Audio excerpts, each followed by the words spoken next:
On the glittering streets of Las Vegas, ruthless gunmen overpower defenseless victims and haul away a motherload of cash.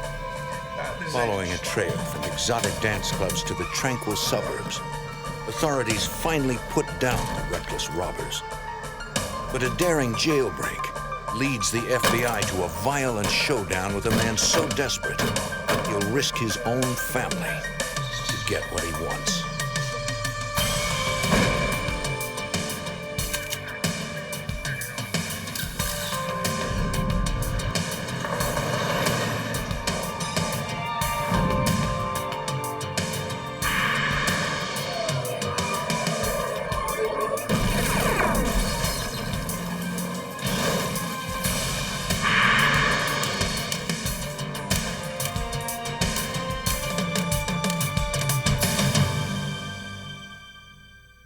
In Las Vegas, a gang of robbers target an ATM repository and hit the jackpot. They take over $1 million in cash, the largest heist in Las Vegas history. I'm Jim Kallstrom, former head of the FBI's New York office. The robbery was well planned and precisely executed. The FBI and local police struggled to identify and track a desperate criminal whose tendency for violence turned a robbery into a case of murder.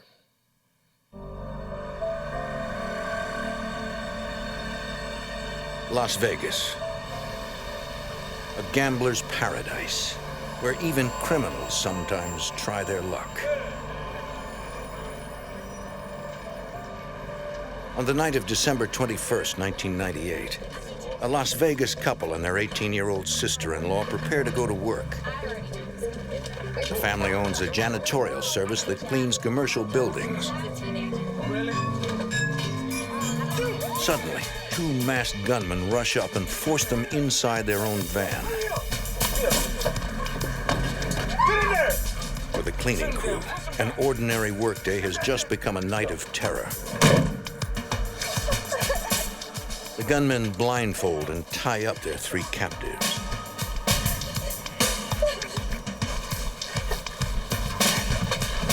Well, shut her up! What are you looking at? Sit still. Sit still. Don't move. They can hear the gunman talking to a female accomplice on a radio. Let's go. Let's go. Car 2, are you in position? The gunmen seem to know the janitor's routine. They drive around until 11 p.m., the time they are scheduled to begin work at the Bank of America building. The gunmen even park where the janitors routinely park their van. Get out. Let's go. Your feet down. Let's go, girl. Get out of here. Next. The building is Bank of America's central ATM repository in Las Vegas. Let's go. Cash from 1,200 automated teller machines, often totaling more than $1 million, is delivered there each night. Right here. Pocket. The gunmen force the janitors to use their key card and access code to unlock the door. This bypasses the bank's alarm system. Get in there. Get in there. Let's take it. Get over there. Come on. Sit right here. Sit down. Look, turn around. Turn around. The gunmen release the couple and order them to clean the building as they normally would. Turn around. Look. Get out They there. keep the wife's sister hostage to ensure the couple complies with their orders. She is dead. You hear me? She's dead. Act like you're clean. Get out. Now. Get out.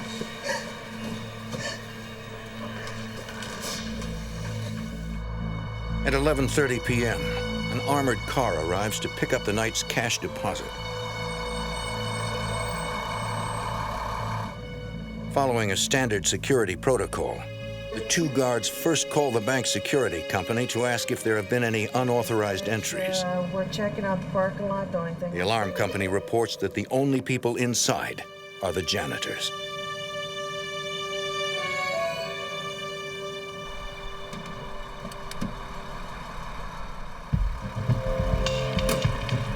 The only vehicle the guards see in the parking lot is the janitor's van.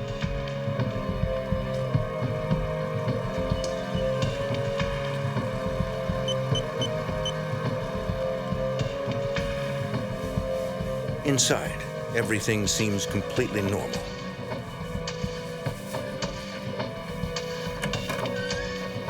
The janitors are too terrified to say anything.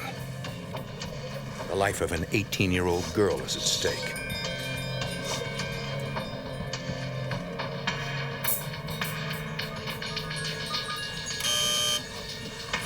The guards open the vault containing $1,088,000, shrink-wrapped and ready for pickup.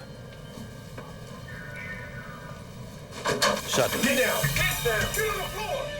Get your hands up! as the gunmen disarm the guards, Stay down. one of them accidentally discharges his weapon. Come on! The bullet ricochets off the floor and hits one guard in the chest. Come on! Let's go! What happened? Oh, been shot.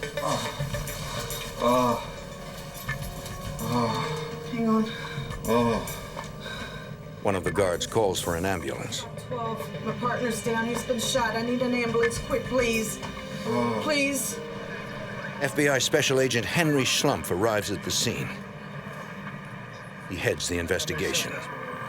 Everybody was very scared, and it took a little while to calm everybody down and to get a story as to what exactly happened. And the descriptions that we got, because the subjects were masked, were very general in nature. We were looking for 2 males who were either white, black, or Hispanic, 6 foot, 6'3", and about 200 pounds. That was basically all the description that we had. With little to go on, every detail is important. The janitors told us that when the subjects first entered the bank, they were a little taken aback at the number of video cameras that were in the bank. That indicated to us that they had not been inside before. This suggests that the robbery may not have been an inside job.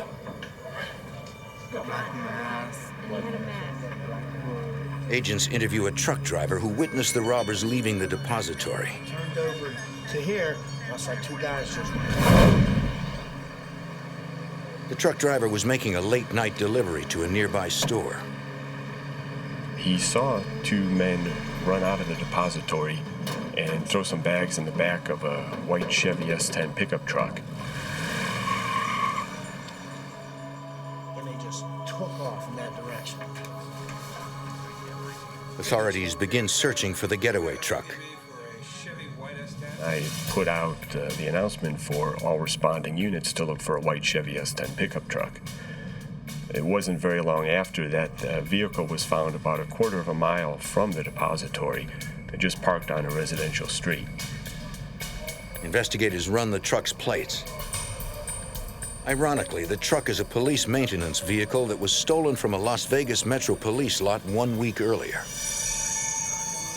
Investigators begin questioning neighbors, including a woman whose home is closest to where the truck is parked. She hadn't seen anybody get out of the pickup truck, but earlier in the evening, there had been another truck parked in the same place. And she described that as a white GMC dually, which is a pickup truck with 4 wheels on the back axle. Agents believe the woman saw the robbers switch vehicles, a common MO for bank robbers.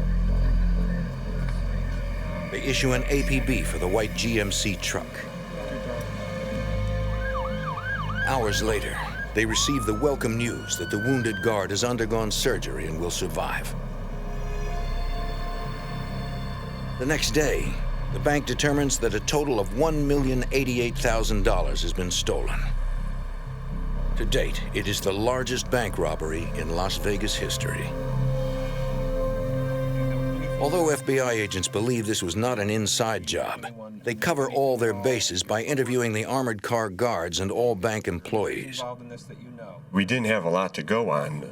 We ended up interviewing everybody who worked at the branch and everybody who worked at the armored car company and polygraphing some of them. Although agents do not find any new information, they do rule out the employees as suspects. Thank you. The subjects who committed the robbery could have found out everything they needed to find out by following the armored truck around and following the guards around. And we surmised early on that that's probably exactly what they did. With the investigation running out of leads, executives from Bank of America and the Armored Car Company decide to offer a reward for information leading to the arrest and conviction of the robbers.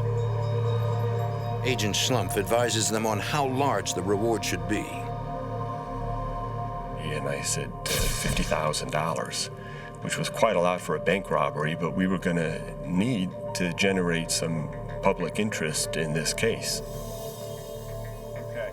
Agents ask local authorities for their cooperation. We notified the airport that we were looking for someone carrying large amounts of money. We notified all the jails to advise us if anyone tried to bail someone out with large amounts of cash. A week after the $1 million robbery, the FBI receives a call from security at Las Vegas's McCarran Airport. They got a telephone response from someone asking if large amounts of currency would set off the metal detectors. And they took the number down on caller ID and gave it to us. Investigators use a reverse telephone directory to find the caller's address. Agents set up surveillance on that address, a home in the suburbs of Las Vegas. There were people going in and out of the house about every half hour. Someone would arrive and someone else would leave. But it's curious, and I kind of like to know what's going on.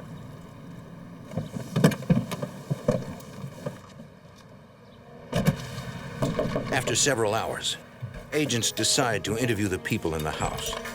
Hello, how are you? I'm Investigator Davis from the Las Vegas Police Department. This is Special Agent Reed. It was just a piano teacher who was giving half-hour lessons, and she was going to be going to Utah with about $3,000, and so she had called McCarran Airport to find out if that would set off the detectors. The lead is a dead end. Agents are back where they started. But later that day, a woman responding to the reward poster calls the Las Vegas Metro Police. She claims to have key information about the bank robbery. So tell me about this stripper friend of yours. Her name's Jennifer. The tipster tells agents about a dancer she knows who works at a local strip club. Oh, Fuzzy Bottom. You know, over on Tampa. Stripper Her name is Jennifer Arden. Her name's Jennifer. She says Jennifer has been spending a lot of cash lately. He was able to give us a telephone number. We traced that number to a rented trailer. The FBI sets up surveillance on the trailer. Agents watch for any clue to the identity of the two gunmen or the location of the stolen $1 million. In a matter of minutes, a white GMC truck pulls into the driveway. It's the same make and model the robbers used as their getaway vehicle. Agents run the license plates. According to the Department of Motor Vehicles, the truck is registered in Las Vegas to Timothy Blackburn.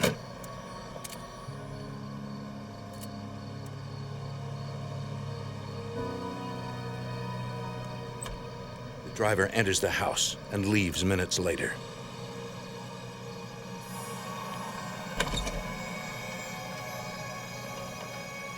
The surveillance team immediately notifies Agent Schlumpf.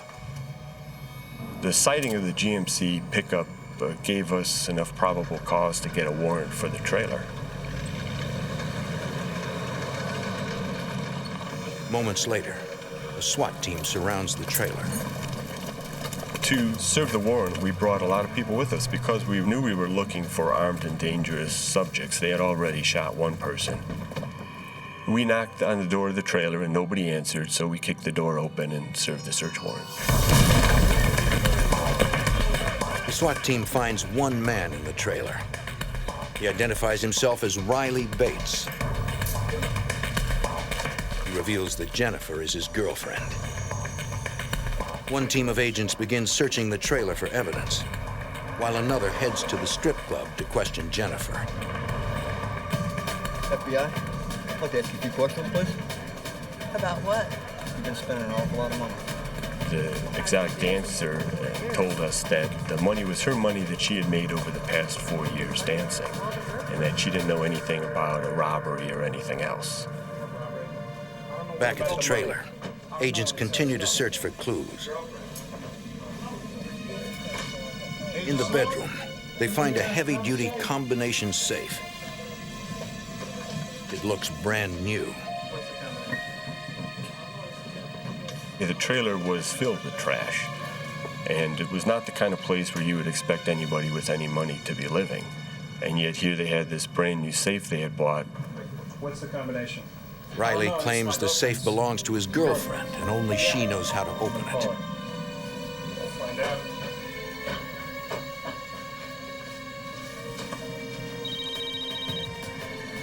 Agent Durham, may I help you? Jennifer, what's the number to the combination of the safe in The your cell? agent asks Jennifer for the combination, It's not my safe, it's my boyfriend's. but It's not she my says safe. Riley How would has I know it. the combination? Did you hear that? She said she doesn't know what the combination to the safe is. The safe belongs to her boyfriend. So we go back to He Riley says it's Bates yours. and tell him that his girlfriend said he had the combination, so then he told us the combination. Yep, that's it. Inside the safe, the FBI finds $50,000 in cash and bags of marijuana. Selling pot. Riley insists that he made the money by selling marijuana and claims he knows nothing about the robbery. Agents strongly suspect he is lying. But with over $1 million missing, where is the rest of the money? Las Vegas, December 1998. A team of violent bank robbers shoot an armored car guard and flee with more than $1 million. A tip leads the FBI to a rented trailer and a brand new safe containing $50,000. Bunch of cash in here.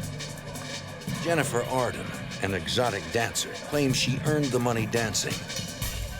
Her boyfriend, Riley Bates, says he made the money selling marijuana.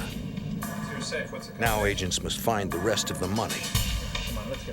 Over $1 million in cash. The FBI calls in one of their top interviewers, Special Agent Brett Shields, to try to get the truth from Riley. Where's that money from? You're getting a lot of trouble here. We tried to remove him from his comfort zone and took him out to my car where he's a little bit more on edge rather than at the comfort of his own home. Yeah. You're gonna get in a lot of trouble here. Yeah, Riley Bates was a shifty little guy. He knew he was in a tough position because we'd found the money in the trailer. He tried to maintain that it was profits from the marijuana that was found in the safe. It wasn't believable that he was that successful and he's still living in a single wide trailer. You're gonna be in a lot of trouble here, you know that? I don't know where you're selling pot. We had gotten convinced that we can help him out on the marijuana charges and he doesn't want to get tied up into the $1 million bank robbery. He said, I didn't commit any robbery. So now Agent Shields and I know, we're probably about 2 questions away from finding out who did. So we said, okay, Riley, you didn't commit the robbery, but I believe you know who did commit the robbery. And he said, my brother Robert and his friend Tim. It's my brother and his friend Tim. Really? Yeah. Well, where is Tim right now? I don't know where they are right now. Riley claims that he doesn't know where his brother Robert is. Where are they? But I don't know where they are. But inside the trailer, agents find gaming chips and receipts from the Luxor, a casino on the Las Vegas Strip. So we sent a couple agents to the Luxor, and they contacted management, and sure enough, Robert Bates was staying there.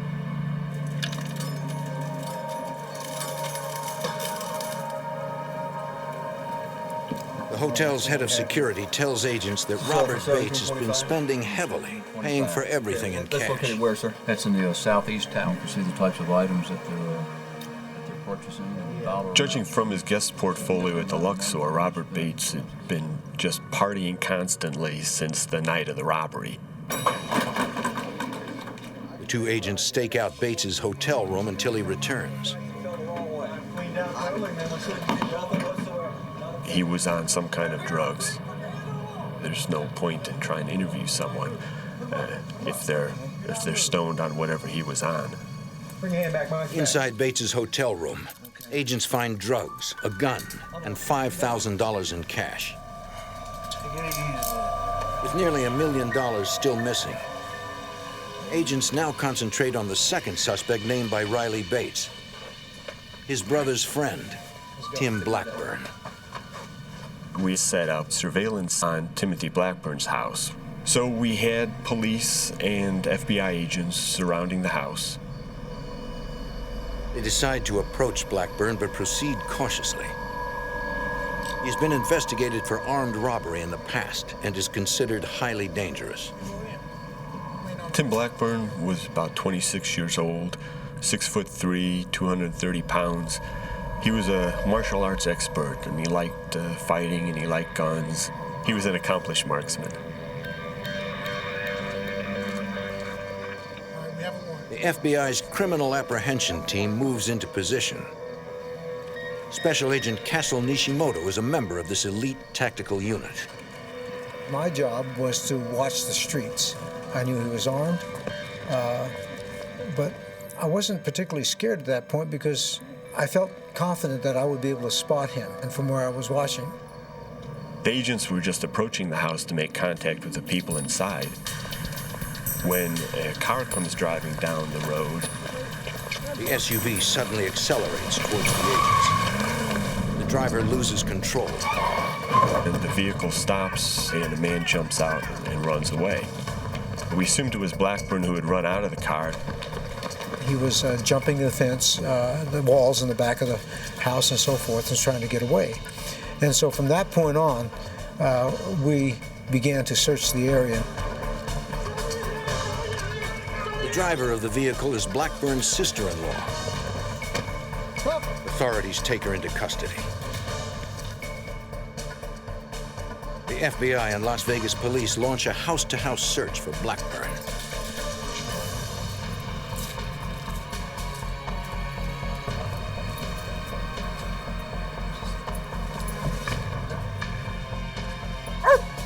Two blocks away, a canine unit picks up the fugitive's scent. Captain, come on out! Captain, move it! Your hands!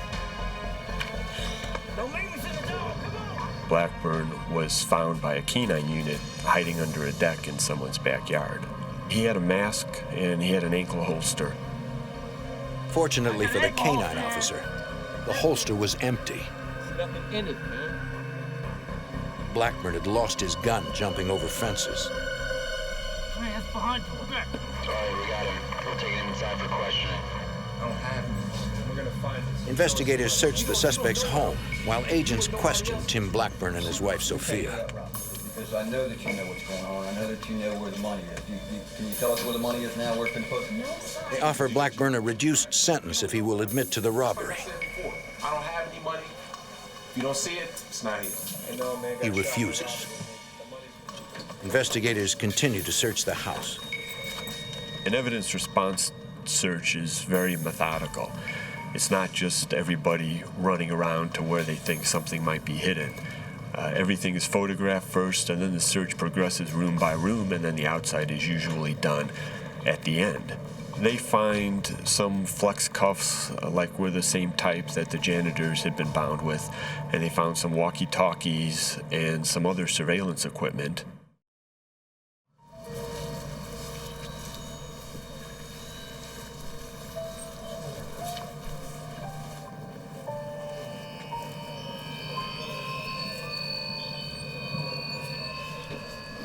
I got something here.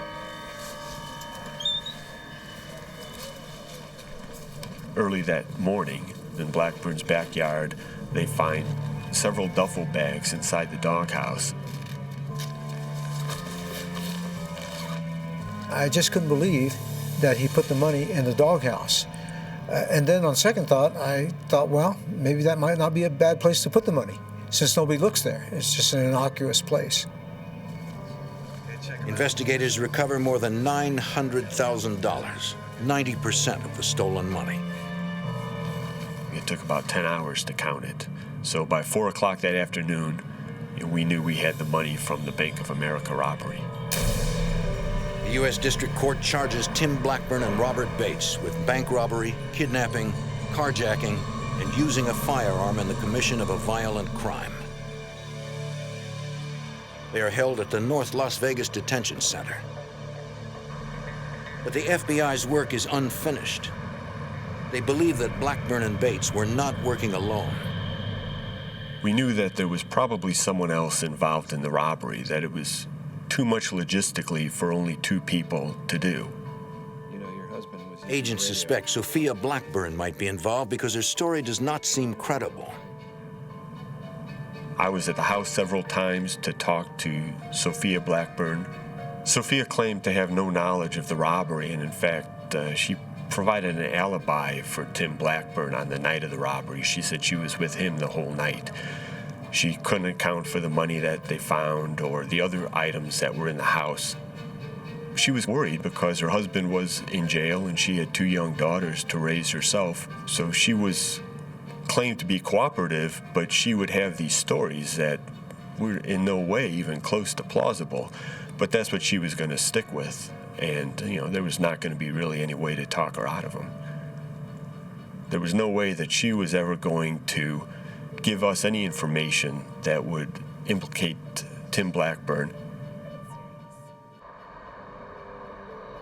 On August 11th, 1999, 7 months after the $1 million robbery, Sophia visits her husband in jail. You can't tell him where I am.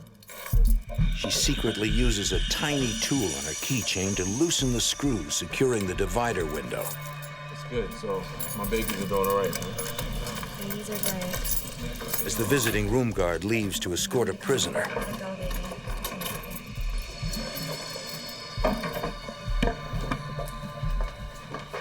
Blackburn removes the bulletproof glass.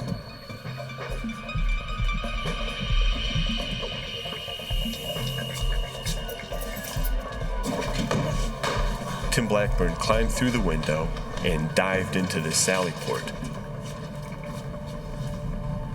The one door closed and the second door opened before anybody realized what he had done. As soon as the second door opened, he was just climbing over everybody in the sally port and he ran outside. Sophia retrieves a gun she had hidden earlier and tosses it to Blackburn. All the alarms are going off, and guards outside knew that there was a jailbreak. As the Blackburns try to get away, they face startled guards in a violent shootout. August 11th, 1999. Timothy Blackburn, accused of the biggest bank robbery in Las Vegas history, breaks out of jail with the help of his wife, Sophia. FBI Special Agent Henry Schlumpf. They tried to arrest Blackburn, but he shoots at them. This pickup truck that's sitting in the lot was going to be his escape vehicle. But the guards are returning fire. Blackburn is forced to abandon the truck. Suddenly, his wife Sophia roars up in an Isuzu rodeo.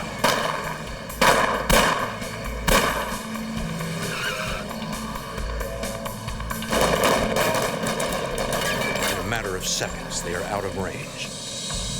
It was hard to believe that Blackburn had actually escaped from the jail because although a lot of people want to escape from the jail and many attempted, very few actually get away. But it just pointed out again how unpredictable Blackburn was.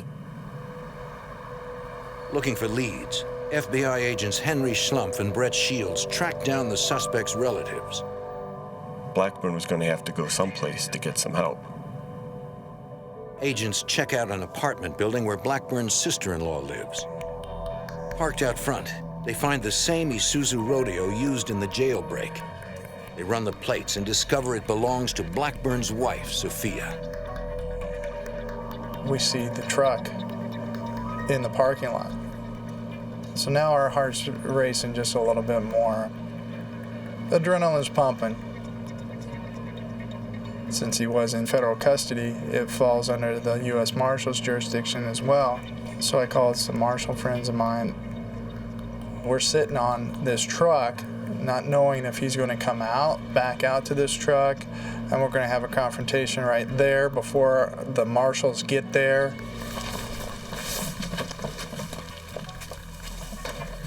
After a few tense moments, U.S. Marshals arrive to help FBI agents raid the apartment. Step outside. Can we go inside, search your premises? But Blackburn isn't there. Or may have been used in the commission of a crime. Agents ask the fugitive's sister-in-law where Tim Blackburn is.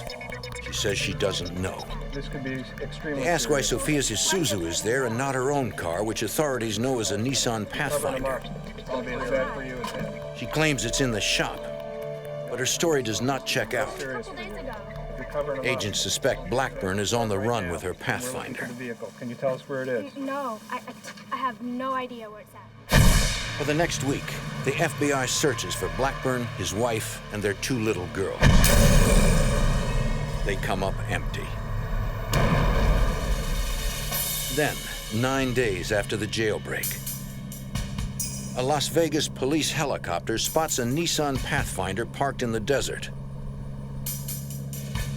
A family of 4 is nearby. The FBI and Las Vegas police arrive in force. Now we have no shot. Special Agent Castle Nishimoto leads the FBI SWAT team. We were located on a ridgeline quite a bit above them, and there was a valley between us.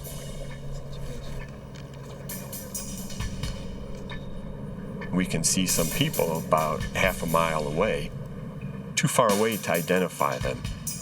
If law enforcement tries to move any closer, they will have to move through an unprotected open space. We had to keep our distance from these people, because if it was Blackburn, he is a marksman. Nevertheless, Agent Schlumpf daringly volunteers to drive down for a closer look. It did take some courage, because the only coverage he had would have been the snipers. And they had at least 300 or 400 yards shot, as I recall.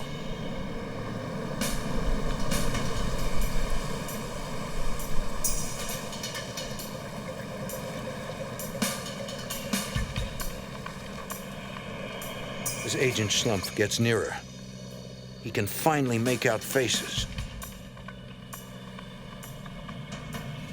I could recognize that it wasn't Blackburn. It wasn't anybody who we were looking for.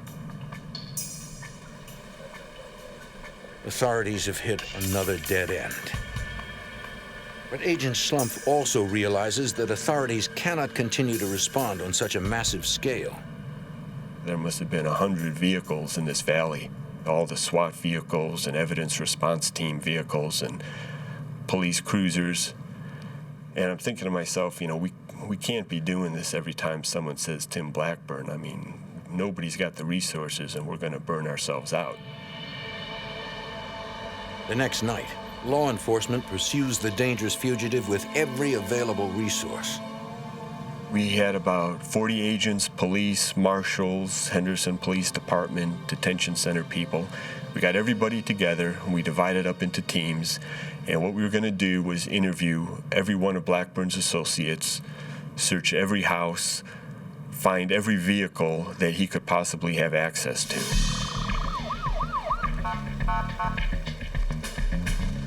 U.S. Marshals tell the FBI they have spotted the fugitive. We arrive right as they're taking down what they believe is Tim Blackburn. I could tell right away it wasn't Tim Blackburn, it was his brother. His brother is a younger, slightly smaller version of Tim Blackburn, very similar in appearance. As we're IDing him, what we notice is that his driver's license was brand new. He had just gotten it the day before. So we asked him, well, what happened to your old license? On the hood. Blackburn's brother claims he lost his license. But agents suspect he gave it to the fugitive to use as a fake ID. In the car, agents find a note from Tim Blackburn. In it, he asks his brother to get him some money. A man who once had $1 million in his possession now needs a loan to survive. We decided to arrest him for aiding and abetting a fugitive. So that's what we did. We arrested Tim Blackburn's brother. Authorities also arrest Blackburn's sister-in-law for lying to federal authorities when she said her Nissan Pathfinder was in the shop. With two of his family members in custody, agents develop an ingenious plan to lure Tim Blackburn into the open.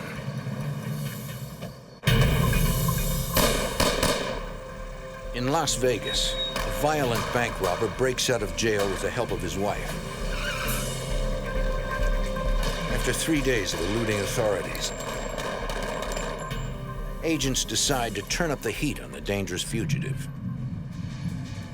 One of the people we wanted to talk to that night was a close friend of Blackburn's who worked as a bouncer at a local gentleman's club.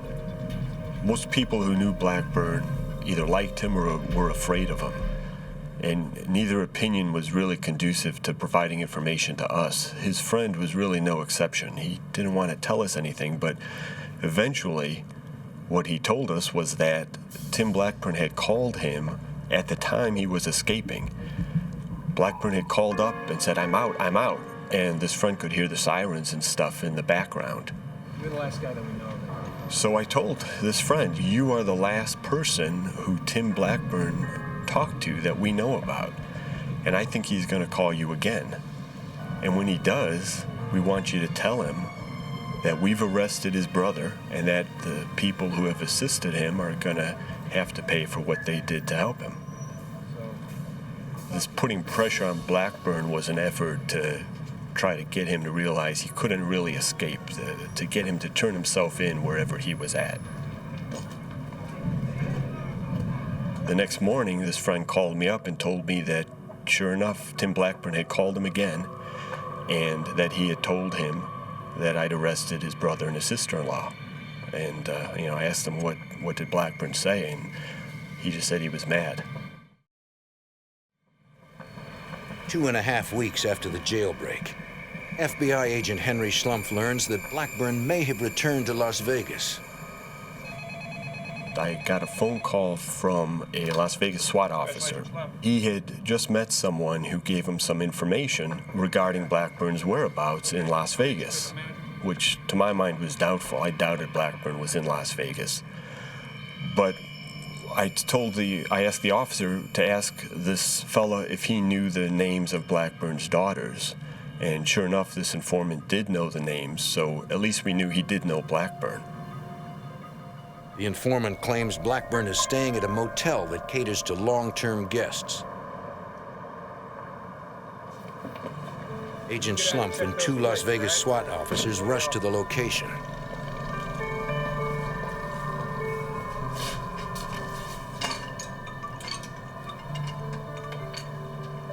You seen these two before?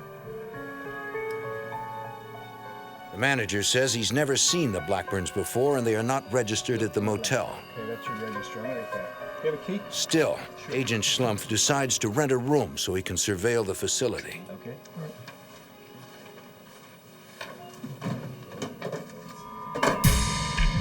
SWAT officers call in the license plates of every vehicle in the parking lot. None of them are reported as either stolen or owned by any of Blackburn's relatives. The motel tip is beginning to look like another false lead. The FBI does not give up. They begin checking every apartment.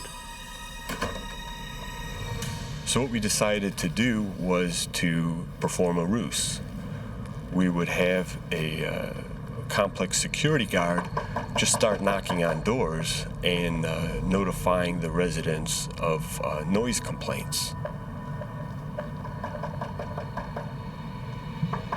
I'm there watching, and the door opens, and Sophia Blackburn comes out to talk to the guard. I couldn't believe it. There she was. She looked happy and smiling and well-rested, better than I'd ever seen her. She did not look like she'd been on the run for 17 days. Suspecting that Blackburn is hiding in the apartment, Agent Schlumpf calls for immediate backup. The criminal apprehension team in Las Vegas SWAT arrive within minutes. SWAT responded right away. More agents came. and a lot of patrol units, marshals came.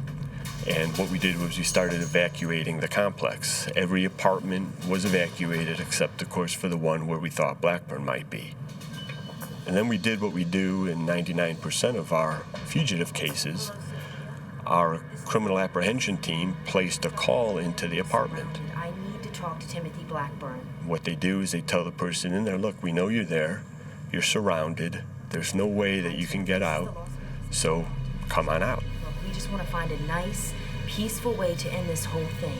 So I'm waiting for Blackburn to come out, and I'm deciding, where are we going to take him? Back to the jail he escaped from or to a different facility? And that was my mindset. If he was in there, he was going to come out. But he doesn't. Agent Slump, he wants to talk to you. The apprehension team person was on the phone, and she says he wants to talk to you. Hello, Tim. And sure enough, it was Tim Blackburn.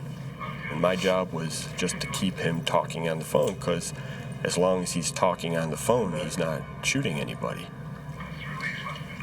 When I first started talking with Blackburn, I was kind of commiserating with him, telling him, it must have been hard being on the run for the last 3 weeks. Hey, I took the kids to San Diego. Have you ever been So to San here he Diego? was, maybe 10 minutes from Mexico. And he didn't go there. He came back to Las Vegas. Agent Slump cannot understand why Blackburn has returned, but is even more concerned that his children may be with him. Why don't we just talk about... Then his worst fears are realized. He hears the two little girls laughing in the background. There's children inside the room. Repeat, there's children inside the room. The SWAT team set up outside the apartment, and they were there to initiate a hostage rescue if Blackburn turned violent and started hurting any of the people in the apartment, Sophia and their two little girls. He says, Henry, I don't suppose you can just let us go. And I told him, I can't do that. I'm not going back to jail, man. I'm not going back to jail. Look, I don't want my kids to visit me in jail. Tim was set on not going back to jail. He said he just wasn't going to go back. And, after shooting a guard, there's no way any of that is going to go away. Slump worries that Blackburn may be suicidal. Hey, Tim, it's time to come in, buddy. Authorities now face a dangerous scenario. A hostage barricade situation involving an armed man, his wife, and two small children. Look, I'm not going back, man. That's just it. I'm not going back to jail. I'm not going back. The FBI and police SWAT teams surround a motel just off the Strip in Las Vegas. A violent bank robber has barricaded himself inside one of the apartments.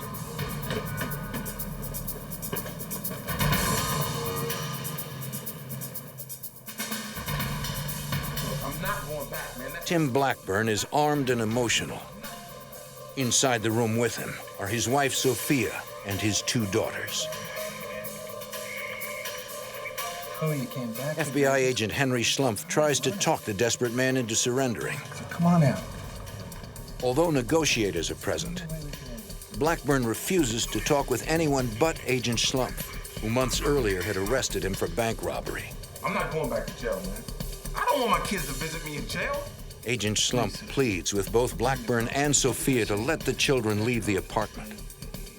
Slow it all down. Sometimes I talked with Sophia and sometimes with Blackburn. It seemed like maybe we were getting a little farther ahead talking with Sophia, but then when we take a break and she talked to Blackburn, we kind of have to start over again. He had a lot of influence with her, because he's her husband. She was afraid that if she were to leave with the children, that Blackburn would kill himself. And, she certainly didn't want that to happen. We'd take breaks, and then I'd call in again. There were highs and lows. Sometimes it seemed like we were making progress. Other times, we took a couple of steps backward.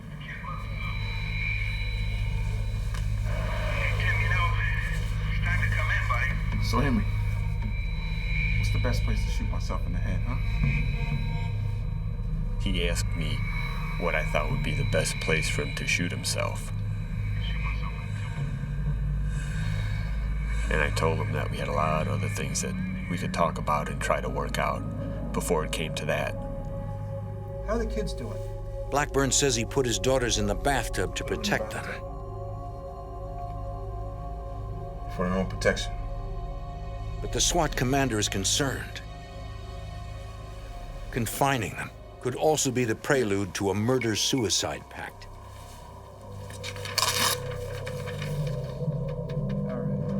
The SWAT team prepares to blow the door in case they need to rescue Sophia and the children. The SWAT team placed an explosive charge on the door, an entry charge, so to be able to breach the door very quickly if they needed to.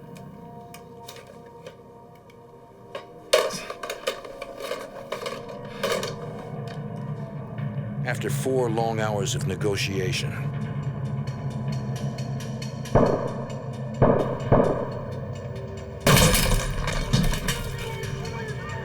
they had to go clear to the back, into the bathroom, to try and rescue the children. And in this case, seconds, fractions of seconds count. They got there just in time to see Blackburn falling down from a self-inflicted gunshot wound.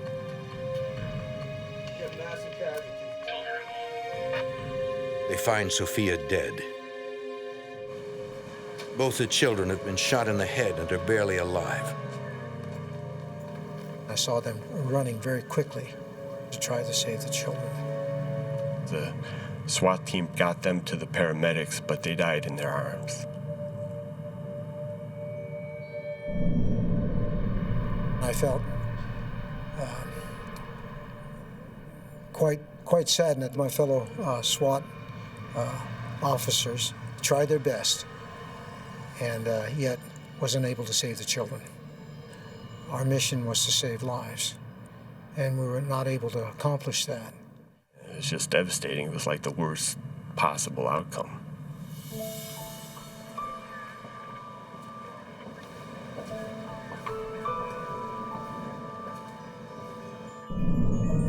The coroner later determines that the shots that killed Blackburn, Sophia, and their 2 little girls were all fired by Blackburn himself.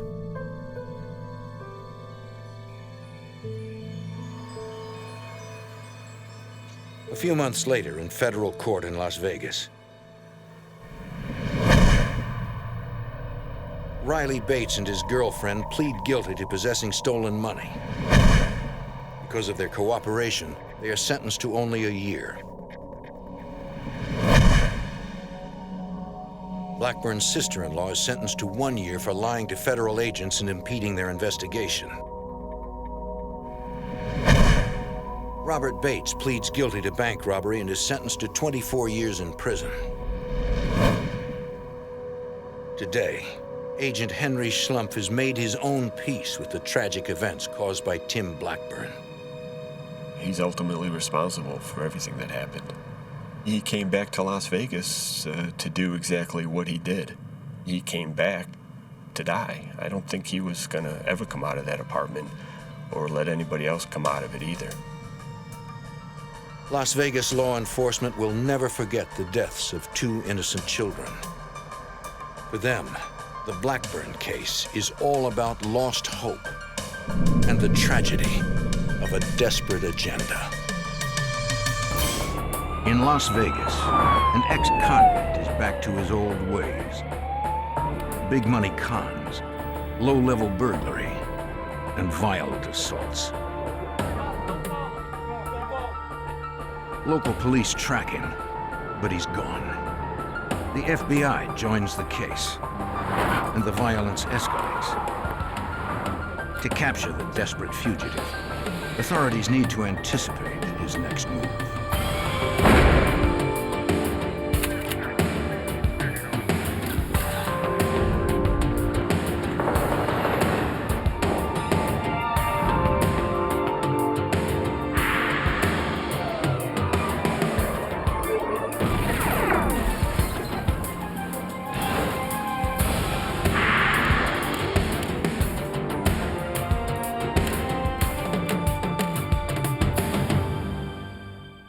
Women are most often assaulted by someone they know, but sometimes a stranger attacks. Near Las Vegas in December of 2000, a young woman became the latest victim of a violent sex offender. Before authorities could locate him, he would add murder to his list of crimes. I'm Jim Kallstrom, former head of the FBI's New York office. FBI agents tracked the armed fugitive across the country, and as they closed in, the gunman was determined to avoid capture at any cost.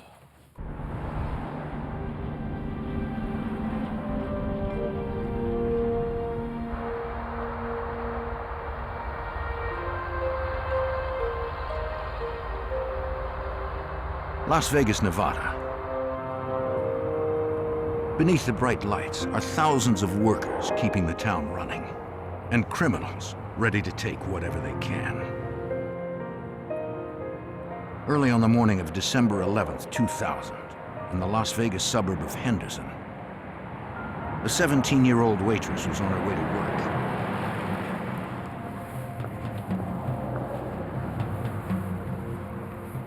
In a parking lot, a man offered her a ride to work. Who's going to work? She declined.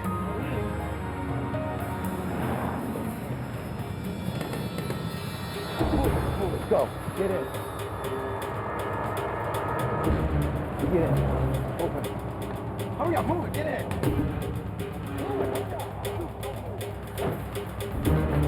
His gun stopped her from crying out.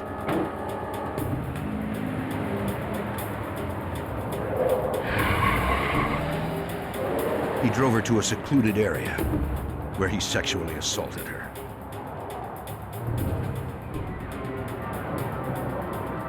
As soon as she could, she took her only chance and fled, running to a nearby restaurant to call 911. Henderson police took the call. Do you need an ambulance, ma'am? The girl gave a description of her attacker and his vehicle. You say that was a red Eclipse? Did he have any weapons? The patrol officer headed to the restaurant to interview the young woman and take her to a nearby medical center.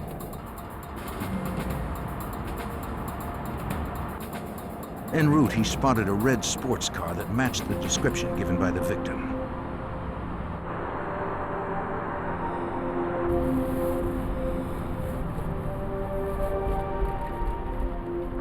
When the officer approached,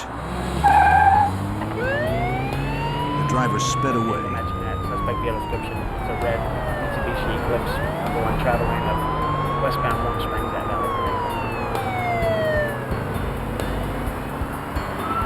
Grade. As they neared the city and busier streets, the suspect's driving became more erratic. The officer decided the risk to civilians was too great and pulled back. But police now had the vehicle's license plate number. A vehicle matching that suspect vehicle description. Henderson PD ran the tags and traced the vehicle to a Las Vegas address.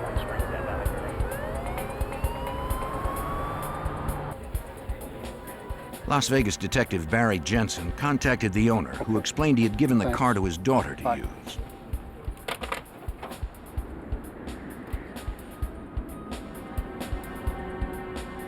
The owner said he and his daughter, Rachel Mills, would meet Detective Jensen at her apartment. She had just gotten off work from a local casino.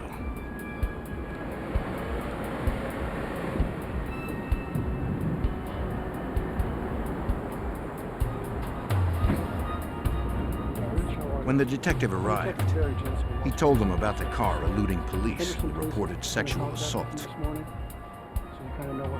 Rachel said that her husband had the car that morning.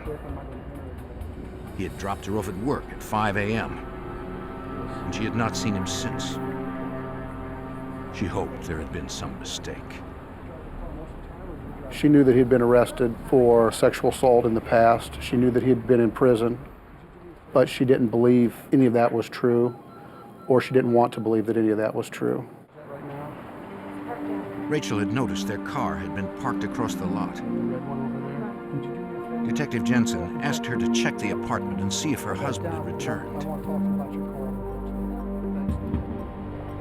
He and her father would check out the car.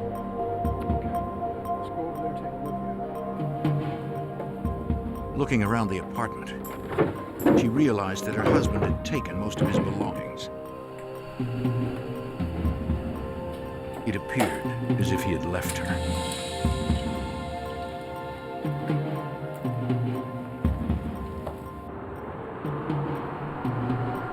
The father owned the car, but since Rachel and her husband were the regular drivers, only they could consent to a search.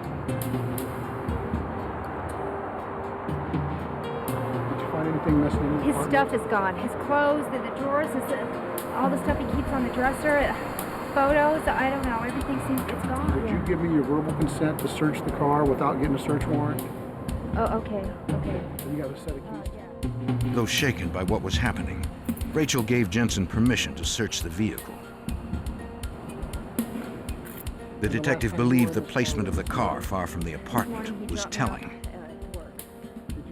In my opinion, it was hidden in the parking lot. I think he knew the police were going to find his apartment. If his car wasn't parked right out front, I think he felt that he had more time. He was creating more distance between law enforcement and himself.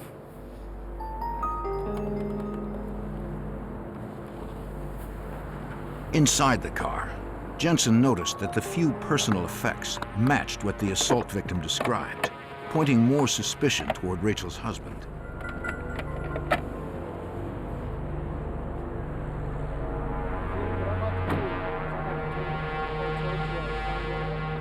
She said he didn't have a regular job, but beyond that, Rachel and her father were unable to give the detective much more information.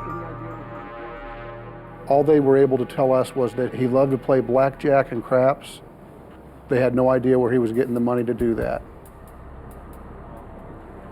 Jensen called for crime scene technicians to process the car, in case there was unseen evidence inside. It's going to be about 15 minutes for the tow truck to get here.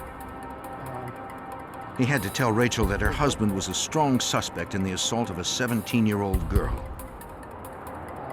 At his request, she gave Jensen a photo of her husband, Maghfoor Mansoor. If Mansoor was the assailant, Jensen hoped the victim could ID him based on the photo. I want you to look at every picture. At the police station, Detective Jensen interviewed the young woman. She identified Maghfoor Mansoor as her attacker. Nevada police charged him with kidnapping and sexual assault. Jensen found that Mansoor had an extensive rap sheet. He'd been arrested several times for sexual-related offenses, sexual assault, open and gross lewdness. He'd also been arrested for burglaries, credit card fraud, and weapons violations. While in prison, Mansoor had been diagnosed with a severe personality disorder that bordered on sociopathic. He was a sophisticated con artist. He could make people do things that they wouldn't normally do. He was a serial rapist and a career criminal. For several days, police had no good leads on the case. Then Jensen got a tip from a new ally. Sexual assault, Jensen. Mansoor's father-in-law. Yeah, Richard. He'd been digging around, talking to family friends, and he knew that Mansoor was a big gambler at one of the local hotels, and he felt that he would have a room there. I found that he did have a room that was comped because he was a large money player. Since hotel security had cameras in the hallways, the detective asked them to watch and call police if anyone entered Mansoor's room. They weren't set up to make an arrest or to grab Mansoor. I didn't feel comfortable asking them to because I believed that he was dangerous. That night, a security officer spotted a man entering Mansoor's room. He immediately contacted Las Vegas police. Yeah, this hotel security. He has returned to the hotel. Detectives were on their way. But the man exited the room less than a minute after he went in and casually slipped away.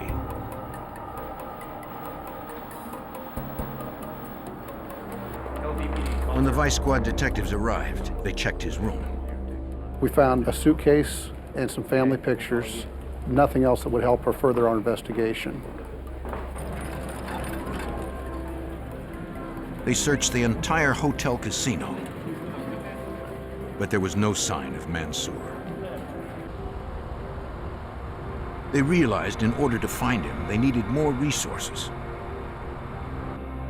and turned the case over to Special Agent Scott Backen and Detective Brian Dunaway of the Las Vegas FBI's Criminal Apprehension Team, a multi-agency squad responsible for tracking down fugitives in the Las Vegas area. The squad's first step was to distribute informational sheets about Mansoor to area hotels. When we have someone that we're looking for and we believe that he's gone to a hotel or something, we have a system called TRAX, T-R-A-X, which is it's a fancy fax machine. It allows us to send color digital photos to large groups of people simultaneously to alert them. Those people that don't have TRAX alerts, we went to old-fashioned police work. We were knocking on doors and delivering these things and conducting interviews and making sure that everyone knew about him. We're looking for this guy right here. He comes under a few different aliases. Investigators checked registers for known aliases of Mansoor. They found nothing. These two gentlemen are from the FBI. But some security personnel recognized Mansoor as a suspect in a string of room burglaries plaguing the Vegas Strip. They described his frequent cons. They said Mansoor preyed on tourists, mostly those of Middle Eastern or Asian origin. Okay, thank you. He would often pose as a translator or as a tour guide, and he would do this in order to gain the confidence of people that were in town who had money. After gaining their confidence, he would use this information to usually enter their rooms because he was able to contact the hotel staff and pose as these people. When the tourists returned to their rooms, they found them ransacked. Right away. Over several days, Mansoor had stolen more than $250,000 in cash and jewelry. We have been completely robbed. We have been robbed. Everything is horrible. Agent Backen believed the suspect would use the money to flee Nevada. We obtained an unlawful flight to avoid prosecution warrant, which is a federal warrant, charging him with fleeing one state, going to another to avoid prosecution for the underlying charge, which was sexual assault. With the federal warrant, it allowed us to engage other FBI offices around the country in searching for Mansoor.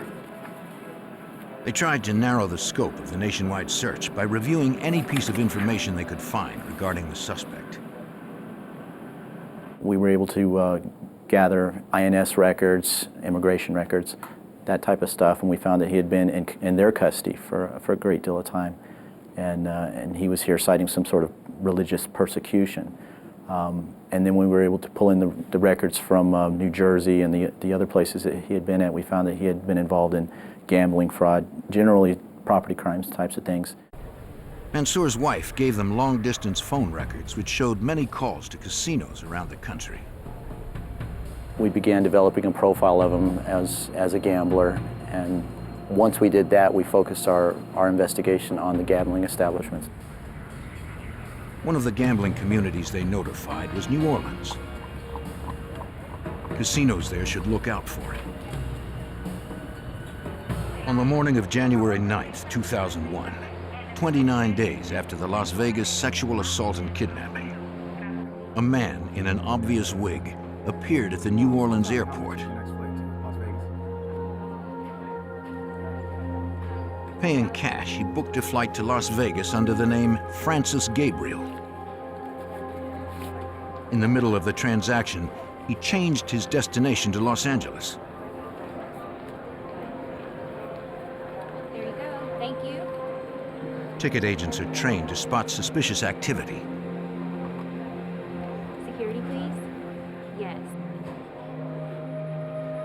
She notified airport police.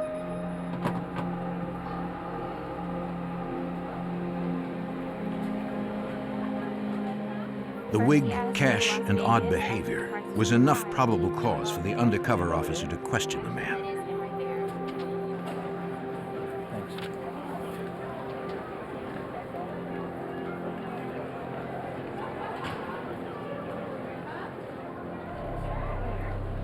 He followed him outside,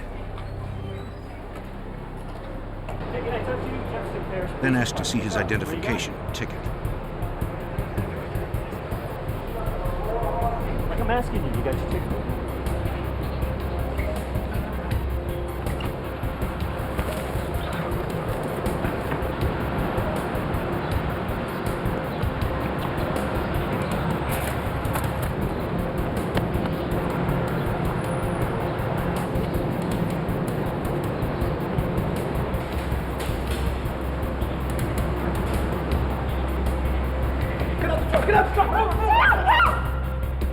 Soon, New Orleans authorities would learn the identity of the carjacker and join the hunt for an elusive fugitive. Yeah, I'm at door 6A. He ran up on the roof. In January 2001, Las Vegas authorities hunted fugitive Maghfoor Mansoor, suspected of robbery, kidnapping, and sexual assault. A month later at the New Orleans airport, a man in a disguise assaulted a police officer, then escaped in a carjacked pickup truck. Undercover Jefferson Parish police assigned to the airport reported the incident. And an APB for the truck and its driver went out to police in nearby parishes.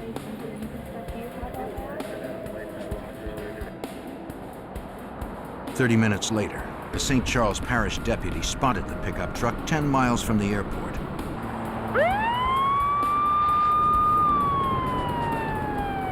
He called in the plates, confirming it was the stolen truck. But the deputy knew there was construction ahead, so he did not pursue at high speed. The truck entered the road construction zone, but the driver was not going to stop and swerved toward a highway worker.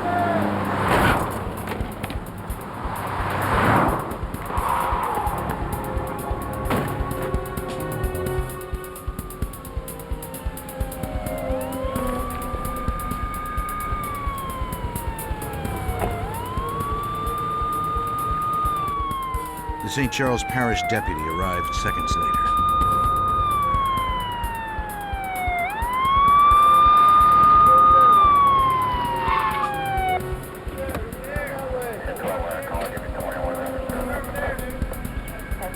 Seeing the worker down, he called for an ambulance, then went to check the truck.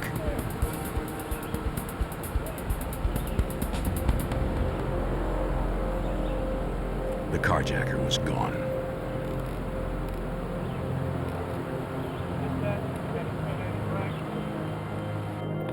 At the airport, police searched a piece of luggage the fugitive had dropped.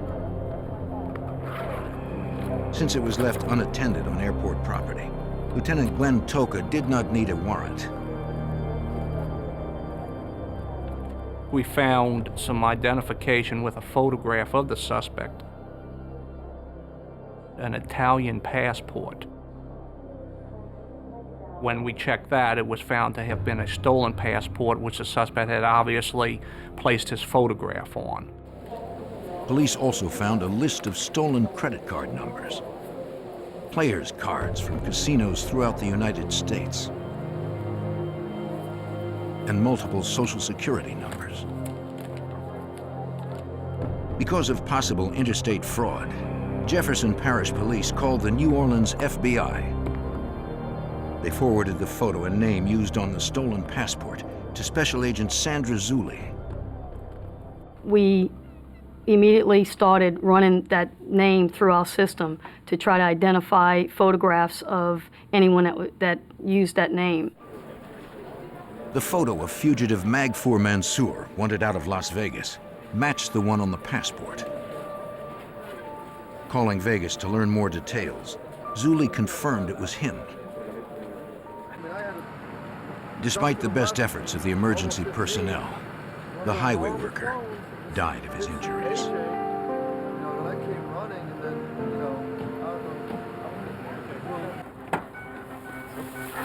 Authorities began their search for Mansoor at the truck and worked outward from there.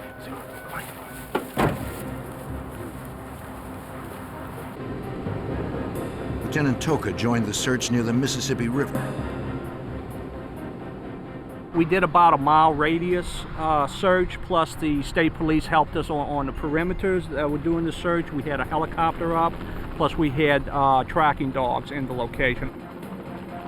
The area's landscape made it difficult. There are buildings, tugboats, wharves. It's a working area, and there's a lot of abandoned warehouses there, derelict barges up on the ground and everything. They searched for more than 24 hours, checking every conceivable hiding place. We theorized that he had either gone into the river and drowned, or that he had made his way out of the security envelope. Still, authorities had to assume that Mansoor was alive.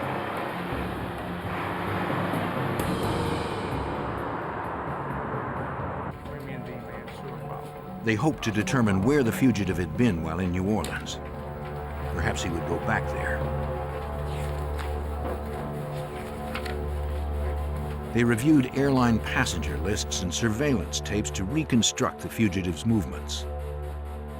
The day before, he had come down from Connecticut into New Orleans, and we were able to track him to some local casinos that he was at that night, and then the next day he was supposed to be flying out, and that's when he was confronted by the officer. Mansoor's behavior pattern was clear. We felt that eventually he would show up at a casino, and that's why we focused on the casino security departments to make sure they were alerted to look for him in possibly a disguise. Maghfoor Mansoor. Authorities also broadcast his photo and the aliases he used, hoping the public could help find him. Anyone with information was asked to call a dedicated tip line. Police immediately began receiving sightings. One came from a motorist who thought he had seen Mansoor the night the highway worker was killed. The motorist said that night he'd been driving behind a taxi on a road near the airport. He saw a man come out of the woods and hail the taxi. It looked like Mansoor. But police could not find the taxi driver, and the trail went cold. We were receiving numerous reports of individuals who they felt looked like this individual walking down the road, sitting at a bar, at a casino, and all of these were checked out. Yet none of the sightings led to Mansoor. The next lead came from officers patrolling the nearby Mississippi River. Shortly after the disappearance, we received a call of a body that they located floating at the bank of the river. And we knew that in the file from the Las Vegas division that we had dental records of Maghfoor Mansoor, who had dental work done while in prison. So we obtained the dental records and had a comparison done. The records did not match. Mansoor's whereabouts were still unknown. And now that he was wanted for killing a man, he'd be more desperate than ever to avoid them.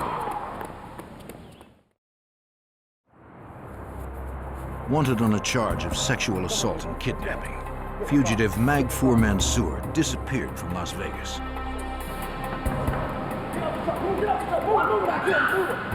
Weeks later, he resurfaced in New Orleans, where he carjacked a truck and killed a highway worker.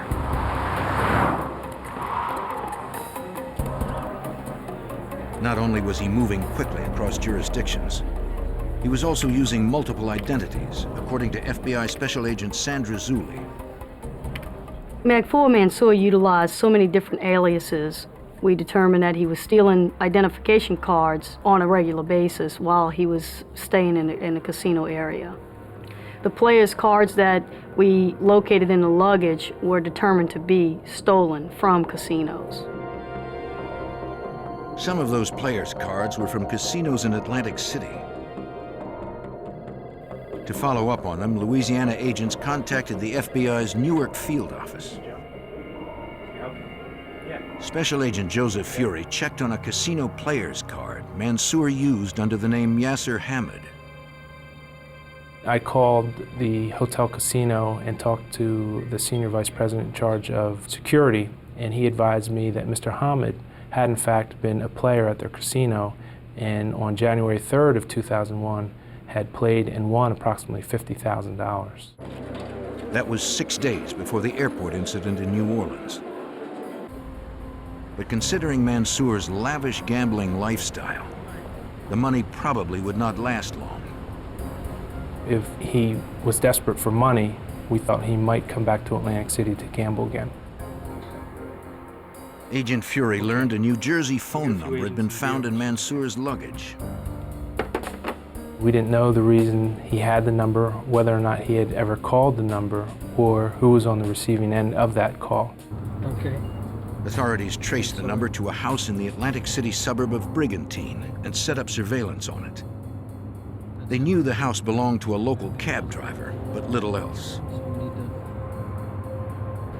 Agents watched on the slim chance the house might be connected to Mansoor. Other teams of agents also searched the gambling community of Atlantic City. We distributed wanted posters to all of the hotel casinos in Atlantic City, as well as the Atlantic City Police Department and New Jersey State Police. Someone, somewhere, was bound to run into the elusive killer. Yet months went by with no sign of him. Then, at an Atlantic City hotel on the night of May 4th, 2001, a vacationing Pennsylvania state trooper and his wife returned to their room. Honey? Yeah. And discovered they weren't alone. Get over there. Everything's fine. Shut your mouth. Here's my wallet. I'm not worried about that. The trooper recognized Mansoor from wanted posters. He knew the man had killed before. But for some reason, Mansoor left without harming the couple or taking any money. The state trooper notified the hotel about Mansoor and asked them to call the FBI. Yes, right now. Call the FBI. Mansoor had emerged from hiding, now with a gun. Again, a threat to anyone who ran across him. Yes, thank you. Bye. You okay? As the case progressed, I knew he was a desperate man, living a life of luxury which he didn't earn, and he was desperate to avoid law enforcement contact. 2 days later, at 6:30 in the morning, a casino ATM alerted hotel security of someone attempting to use a stolen credit card to obtain a cash advance. Come here a second. I need to show you something real quick. Check this guy out here on the ATM machine here. Why don't you go check that out for me? Check see what's going on. One of the hotel security officers confronted the cardholder, who calmly explained the card belonged to him. He claimed he had reported it stolen, but found it again that morning and forgot to cancel the hold on it. Asked for identification, the man handed the security officer an Indian passport that had been obviously altered. When the security officer tried to bring the man in for questioning, he pulled a gun, then fled. Though the officer didn't know it yet, the man he was trying to take into custody was Maghfoor Mansoor. The suspect jumped into a nearby taxi and forced the driver to help him escape.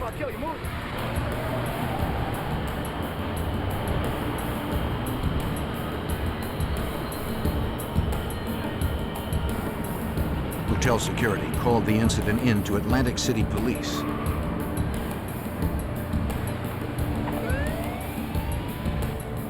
Several units mobilized to find the carjacked taxi.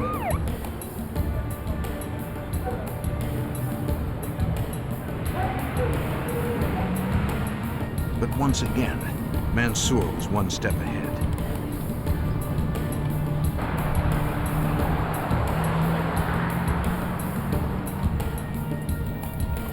When he got distracted, the driver took a chance.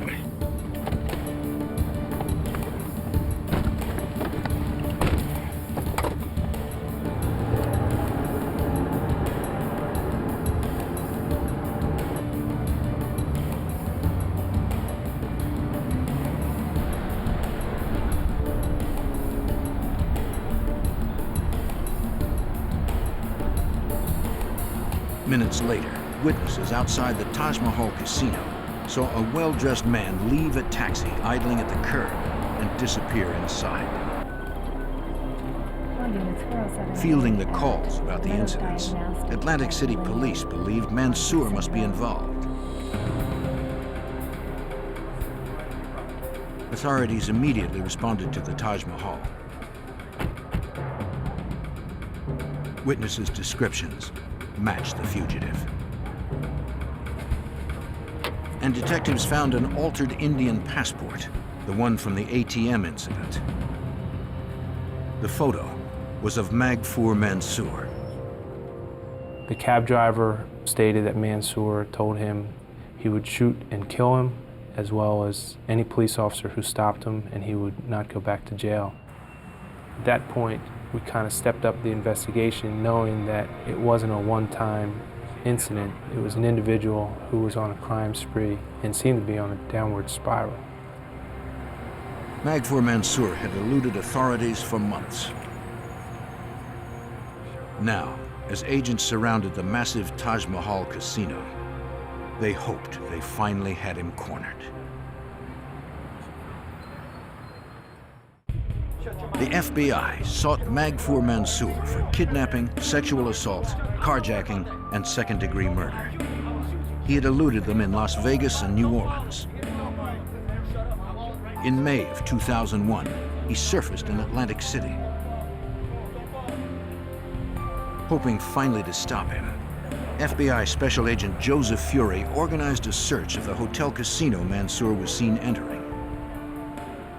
We established a command post at the Taj Mahal with the Atlantic City Police Department, the New Jersey State Police, as well as security personnel from the Taj Mahal in an effort to locate Mansoor, thinking that he may be in the hotel somewhere. But Mansoor wouldn't be easy to find. The 1,200-room hotel boasts a 135,000 square foot casino and is often filled with thousands of guests. And in service areas, there are dozens of hallways with plenty of offices and storage rooms to hide in. Investigators had to clear each one. Clear, coming out. Authorities feared Mansoor had escaped again. They broadened the search area. New Jersey State Police and Atlantic City Police canvassed the entire hotel casino, as well as every hotel casino in Atlantic City. They found nothing. Somehow, Mansoor had slipped away.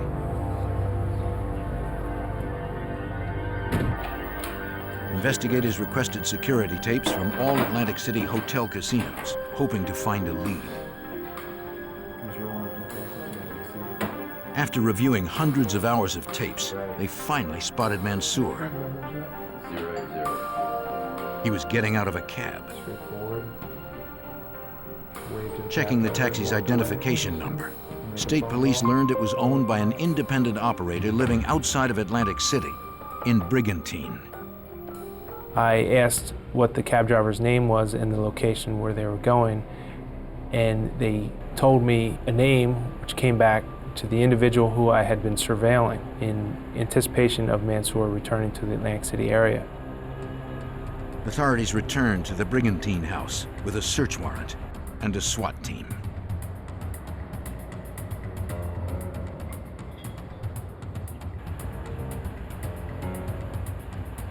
The SWAT team moved into position.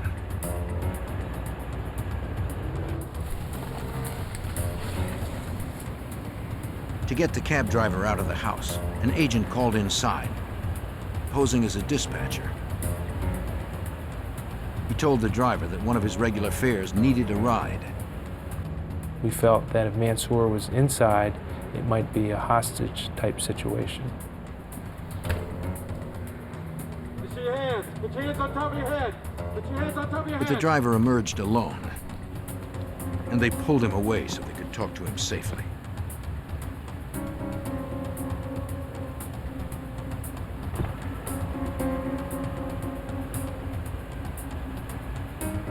The driver said no one else was in the house, but the arrest team had to be sure.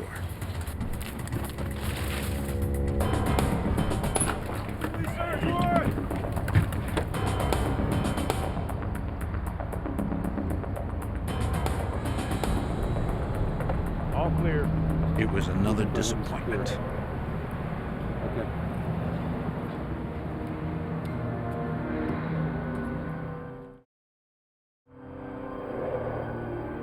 Authorities returned to the state police barracks to interview the cab driver.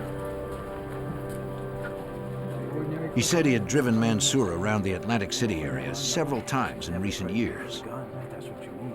They had become friends, but now he was more than willing to cooperate.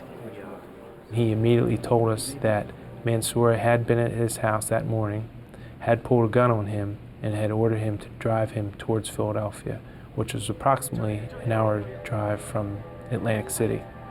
He actually drove Mansoor into Philadelphia and dropped him off. The driver hadn't called police because Mansoor knew where he lived, and he was afraid he would come back to get him. Fury notified the FBI's Philadelphia field office that Mansoor might be there. I then drove from Atlantic City to Philadelphia with pictures of Mansoor and assisted the Philadelphia division. Sir, FBI. The agents went to a bus station near where Mansoor was dropped off, looking for anyone who had seen him. We showed the picture to several counter attendants, one who recognized the picture and said that Mansoor had purchased a bus ticket to New York. Yes, sir. It seemed Mansoor had gone to Philadelphia, only to make his trail more difficult to follow. On May 9th, 2001, the FBI added Maghfoor Mansoor to its 10 most wanted fugitives list. This made him a top priority for every FBI agent in the nation, according to Task Force member Brian Dunaway. Him being on the FBI's Most Wanted does a few things. It allocates a great deal more resources to the investigation, and it places a $50,000 reward for his capture. The following day, security at Atlantic City's Taj Mahal Resort reported that a gunman matching Mansoor's description had robbed the hotel jewelry store of $300,000 worth of watches. Surveillance video captured the plate number of the limo Mansoor used to escape. At the Newark field office, the FBI questioned the limousine driver. He said he had picked Mansoor up in New York City earlier that day. When Mansoor had called for the limo, he asked to be picked up on a certain street corner. The driver didn't know where he was staying. He said Mansoor seemed like any other high-stakes gambler. But around 8 o'clock, he heard security alarms. Then Mansoor jumped in and ordered him to speed away.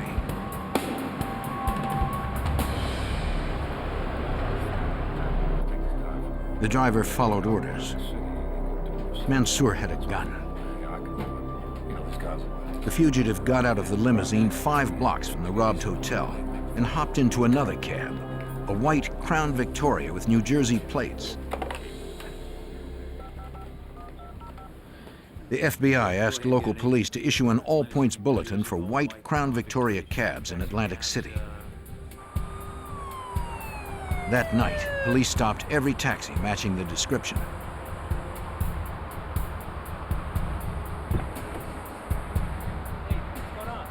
Eventually, they found the driver who had picked up Mansoor.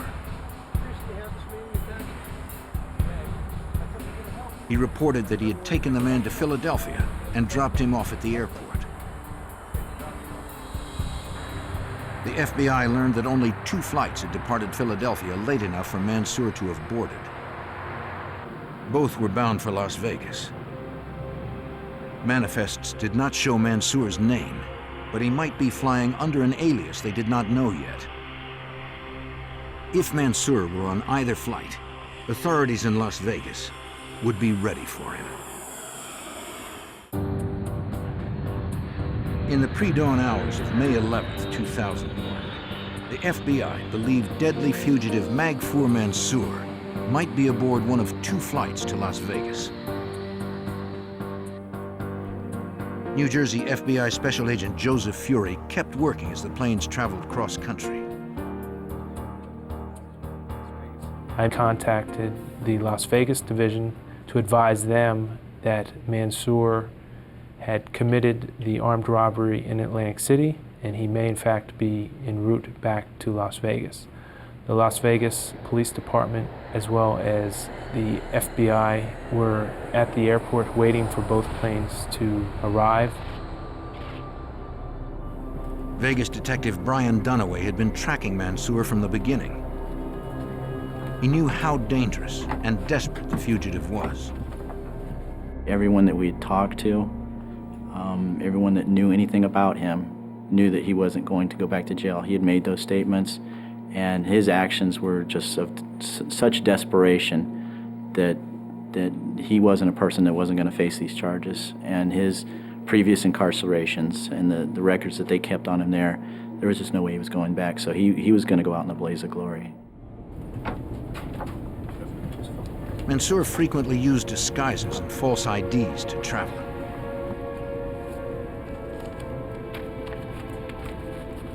But he wasn't on the first flight. When the second plane landed, agents cleared it too. From the limo driver they'd interviewed, they knew he had last stayed in New York City. At that point, I contacted Special Agent Ted Miller of the New York Division to advise him that Mansoor was not on either flight that went to Las Vegas, and it would be more likely that he would be in New York City. Reviewing Mansoor's phone records from Las Vegas, agents interviewed Mansoor's associates in New York, reminding them of the $50,000 reward. Eventually, they tracked down Mansoor's regular limo driver in the city. In New York, it's very hard to get a taxi cab, and you have several private limos that will be at your beck and call. And this limo driver was willing to drive Mansoor because he seemed to have quite a bit of money. He said he hadn't seen Mansoor recently. But on previous trips, he always picked Mansoor up from the same Midtown hotel. Okay. If you think of anything else that might help us, please give us a call. The limo driver was cooperative and was going to take them to an area where he thought Mansoor was staying. It was approximately 6 in the morning when Agent Miller advised me they had located the hotel. FBI agents, New York City police, and U.S. Marshals headed to the hotel.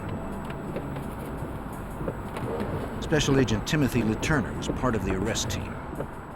We got a call from Special Agent Miller saying the subject Mansoor committed an armed robbery last night at the Taj Mahal Casino in Atlantic City, and we believe he retreated to New York, and we think we have good leads that he may be at the hotel located at West 47th Street. The investigators set up on surveillance outside. Before the stakeout, they had been briefed on the case and warned of the danger. We talked about how he brandished a handgun during several crimes he committed. We talked about the armed rape of a 17-year-old girl and a murder he committed in Louisiana. So we knew about his propensity to violence. Several investigators went to check with the front desk. The clerk was able to confirm that Mansoor had used one of his aliases to check in. He gave them Mansoor's room number, but didn't know if he was there. Our plan at that time was we were going to make a ruse phone call into the room we believed Mansoor might be staying in. We had agents outside the room. We had agents in the lobby. What we decided to do was a wake-up call. If he answered or we heard stirring in the room, we would know he'd be in there, or someone would be in there. We made several calls. We got no response telephonically. We heard nothing in the room. Mansoor must have gone out. They hoped he would return.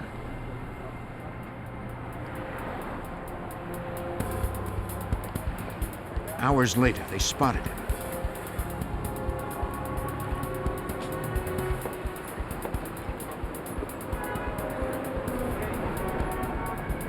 He was alone and heading back into the hotel. Come on, guys. This time, they wouldn't let him slip away.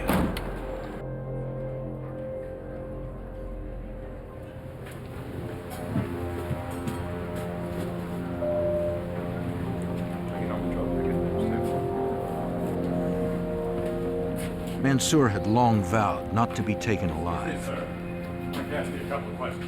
He went for a gun and aimed at a detective. From the time I saw the gun to the time my weapon was fired, you're talking about 2 or 3 seconds. So not a whole lot of time to think about it. You have innocent civilians in the lobby. Missing isn't an option. Even with 3 9mm rounds in him, Mansoor continued to struggle as they took him into custody. Because of their training, the arrest team was unharmed. Things had to be instinctive. Things had to be committed to muscle memory. And those reactions that occurred that morning were reactions based on excellent training. They were the byproduct of great training. So my recommendation to other agents would be receive as much training as you can. Try and get it to the point where it's instinctive. The pursuit of Mansoor had lasted 5 months, involving more than a dozen law enforcement agencies. New York City emergency personnel tried to stabilize Mansoor, but he died en route to the hospital. His rampage was finally over. Not any one law enforcement agency can handle an investigation of this magnitude by themselves, and without the cooperation and efforts of all of the law enforcement agencies, I don't think Mansoor would have been caught without causing harm to someone else.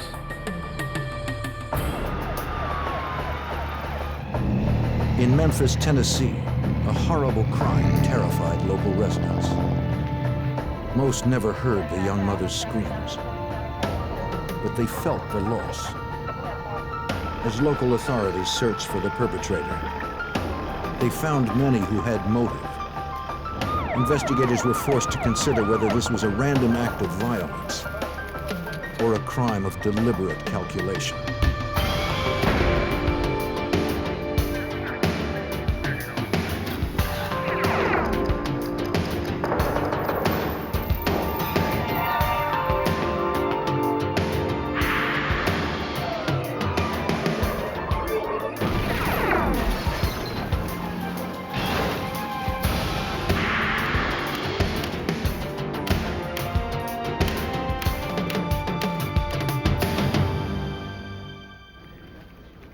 When a wealthy young woman was abducted in front of her in-laws' home, the police had no shortage of suspects.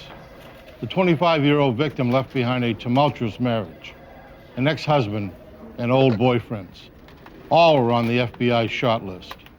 I'm Jim Kallstrom, former head of the FBI's New York office. As suspects are interviewed, the case grew no clearer. To find the woman and her abductor, investigators would have to first determine the motive.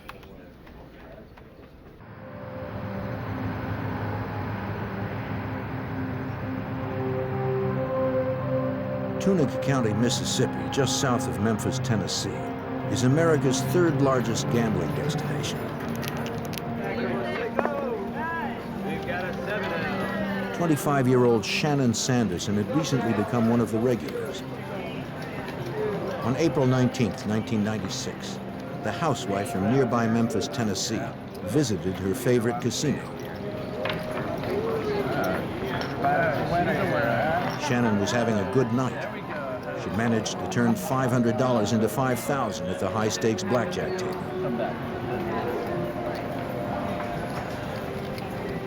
At 3:30 a.m., she cashed out and headed home.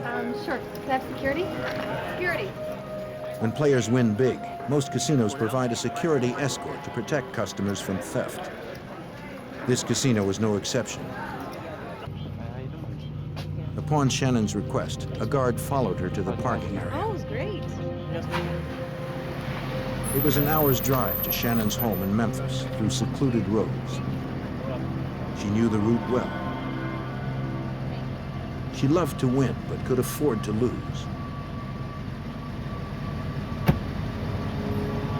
Less than a year earlier, she'd married her boss, a multi-millionaire who was 33 years her senior.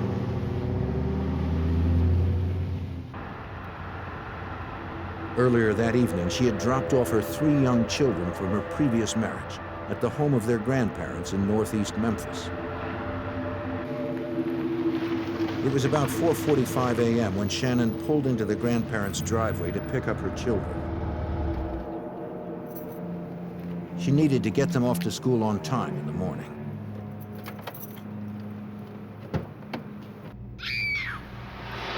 Did you hear that? Inside the house, Shannon's former in-laws were awakened by a piercing scream. Her former father-in-law rushed to the window to see Shannon struggling with someone in a baseball cap. He raced to assist her. Neighbors also heard the commotion and witnessed the crime. Within seconds, the mother of 3 had been abducted less than 50 feet from the front door.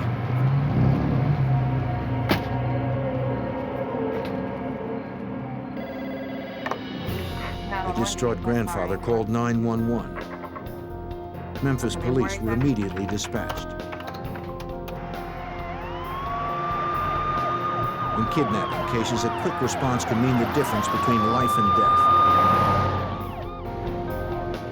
Police arrived within minutes and interviewed Shannon's former father-in-law.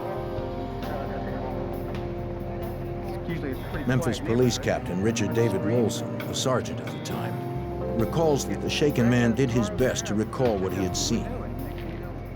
Her ex-father-in-law heard a commotion and observed a car driving away.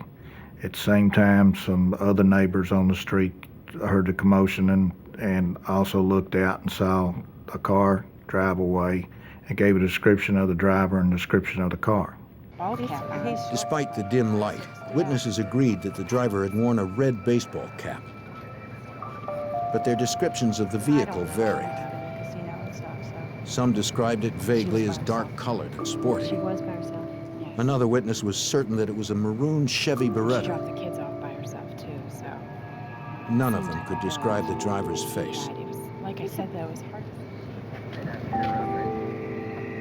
On the driveway, close to the street, police found 2 metal buttons assumed to have been torn from Shannon's clothing.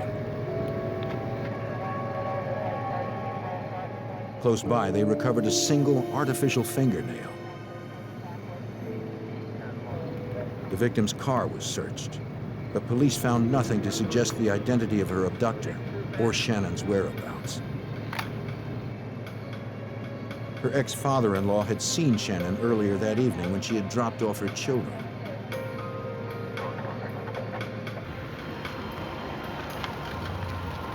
He and his wife had agreed to babysit their grandchildren while Shannon celebrated her new husband's birthday at the casino. You guys, what's going on? Man, it's good to see you. Their former daughter-in-law had divorced their son less than a year before. Still, their relationship with her remained amicable, and she visited regularly with the children. It's pretty good, all right?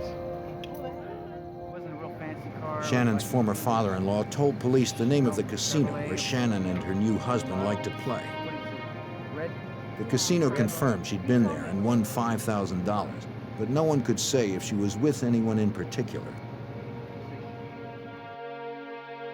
Later that day, news that the mother of 3 was abducted just steps from where her children slept horrified local residents, according to Memphis District Attorney Jerry Kitchen. She appeared to be a person who was very conscious about the upbringing of her children, because she had returned back to Memphis to pick her children up to make sure that they got to school. Memphis police questioned Shannon's ex-husband, who was the father of her 3 children. Is anybody here with you after 11:30? No, sir. Okay. All right, yeah. No, thanks for brothers. Give me the gentleman a minute. Thanks, sweetie. He was at work when the abduction occurred in front of his parents' home. Though his relationship with Shannon had been stormy, they remained married for almost 8 years. They finally divorced after Shannon fell in love with her present husband. Memphis police were reluctant to eliminate him as a suspect so early in the investigation, though Shannon's ex-husband's alibi was solid. Who knows the reason why people get a divorce, but there's always I've never heard of a good divorce. She still made him pay alimony, even though she was married to a wealthy person. Join us. Police looked to her present husband to learn more. Since he was a multimillionaire, they considered the possibility that Shannon may have been kidnapped for ransom. He owned a large security company here in Memphis, and he was well known. Everybody wanted to help him because they knew him or knew of him. And being that he was wealthy, she would be a prime target to be kidnapped for money. So far, he had received no ransom call or letter. He'd been distraught since being woken at 5 a.m. with the news of his wife's abduction. Regrettably, the last time they'd spoken that night, they'd had a fight. Engaged in whatever she was doing. Happy birthday to you. It was his 58th birthday, and his teenage daughters from a previous marriage had stopped by to celebrate. Happy birthday to you. That same evening, his wife Shannon had planned to take him to the casino.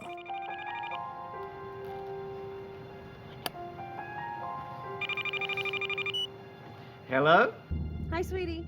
After dropping off her children, she called to say that she was on the way to pick him up. He told her he wasn't ready. His daughters were there, and he wanted to spend more time with them before going out.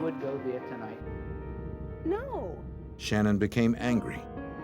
According to her husband, she felt he was putting his children ahead of their plans. He told her he could be ready in a half hour, but she hung up on him. Hello? He expected that she'd cool down and pick him up. But when he tried to call later, she did not answer. She and I are just sit down. I guess there's just such a difference in our age. Police asked if he knew anyone who might want to harm Shannon. The last thing she said to me was something. The husband mentioned an ex-boyfriend against whom Shannon had filed charges of harassment a year earlier. He believed the ex-boyfriend drove a Chevy Beretta.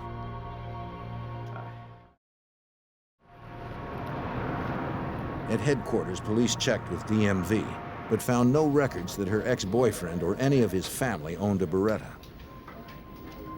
A criminal background check did confirm that a judge had ordered her ex-lover to have no contact with Shannon over the past year. Investigators went to question Shannon's ex-boyfriend, but he was not at home, nor had he shown up for work.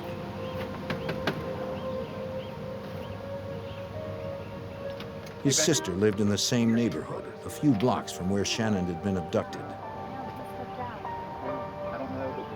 She reported that she had seen a suspicious car drive past her house on the night of the crime. No, we haven't heard anything yet. She was out on the porch around the time of the abduction when a maroon Chevy Beretta sped by, heading out of the neighborhood. She said she didn't recognize the driver at first. Did you have to notice? But when she saw a photo of Shannon's wealthy husband in a news report, she was sure it was him. Though Memphis police had first considered the possibility that Shannon had been abducted for ransom, they now began to consider another possibility. It's always in the back of your mind due to her being married to a wealthy person and the difference in their ages, that something could have happened to her to get rid of her. We just didn't know, so we tried to cover every angle that we could. Memphis police asked Shannon's husband to provide a formal statement. The reason I've asked you here today. With his lawyer present, he filled in detectives about his relationship with Shannon. Police knew that he had met Shannon while she was still married, working at the security company he owned. Here's your coffee, sir. Be careful. She worked for him, but soon their relationship took a personal turn. Their romance led to marriage, but the magic didn't last long. There's nothing else that you can think of. 9 months later, they began negotiating a postnuptial agreement outlining terms in the event the troubled union broke. Both had previous marriages that ended in divorce, and Shannon needed to feel certain that she would retain custody of her children. They'd filed it just 10 days before Shannon's abduction. I'm feeling sufficiently well to come to. Shannon's husband emphasized that it was his wife who wanted the agreement. He claimed money was not the issue since they kept separate bank accounts. You do realize that by refusing. When police asked, the husband agreed to reinforce his statement with a polygraph. This meeting. To cover all possibilities, police checked local morgues, jails, and hospitals. But after a week, investigators had no solid leads to Shannon's whereabouts. Police in Memphis received dozens of calls from local residents. Most were well-intentioned, but unproductive. And your name again? All had to be checked. Yes, ma'am, and thanks for the call. One was from a woman named Sharon Powers in nearby Clarksdale, Mississippi, 80 miles south of Memphis. The abduction was reported in the paper and on the news, and a description of the car was given. She had contacted the Memphis Police Department saying that she thought that maybe her husband was involved because of the description of the car. She told Mississippi police that she believed her husband, Lee, may fit the suspect description. The day after the crime was reported, he had worn a red cap and left town in their red Chevy Beretta to see his mother. The woman said that she and her husband had been fighting. Police asked her to have him call when he returned. They weren't optimistic. Her report sounded like a possible domestic dispute unrelated to the crime. On May 3rd, 1996, police responded to another call from a concerned citizen trying to help. At a casino in Tunica County, Mississippi, a witness believed he had spotted Shannon Sanderson dressed as a casino employee. May I help? But when an officer approached her, he realized that it was a case of mistaken identity. It was one more call among hundreds of false leads that frustrated the investigation. After 2 weeks of searching, local investigators were no closer to finding the missing mother of 3. Her family was left only with the hope that she was still alive. In the spring of 1996, Memphis police continued their search for 25-year-old Shannon Sanderson, who had been abducted from the front of her former in-law's home. Investigators had questioned her wealthy husband, past lovers, and area residents, but none offered clues to her whereabouts. In any investigation, authorities try first to eliminate those people closest to the victim. After more than 2 weeks of searching, Memphis Police Captain Richard David Rolson feared that time was running out. Due to her past boyfriends and lovers, we just didn't know what happened, but as the days went by, the chances of finding her alive were slimmer and slimmer. On May 6th, Shannon's ex-boyfriend finally came in for questioning. He had only recently completed his year-long probation of harassment charges against Shannon. He claimed to be asleep in his mother's house at the time of her abduction. According to the ex-boyfriend, he avoided Shannon as his probation required, but Shannon continued to call him, complaining that she wasn't happy with her new marriage. He added that he would have to talk to his lawyer before agreeing to take a polygraph. He remained a potential suspect. But as with Shannon's husband, no hard evidence existed to prove nor disprove his involvement. Then, on May 9, 1996, 40 miles south from where Shannon had been abducted, sheriffs in DeSoto County, Mississippi were called to a rural plot of land in the town of Eudora.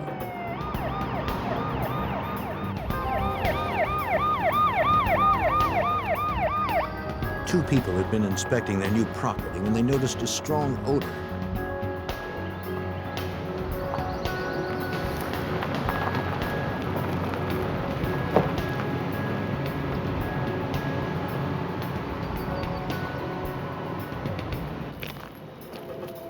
Then they discovered a woman's decomposing body. The DeSoto County crime scene technicians set up a grid around the immediate area. Item. They conducted a line search, looking for anything that might be a clue. Go. They labeled and recorded every item they came across as they drew closer to the body. 15 feet away, they found a woman's high-heeled shoe. Go.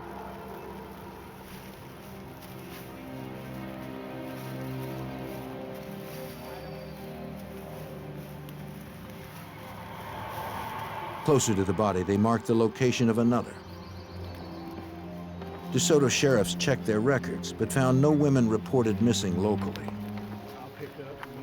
They broadened their search to include larger towns and cities in the region.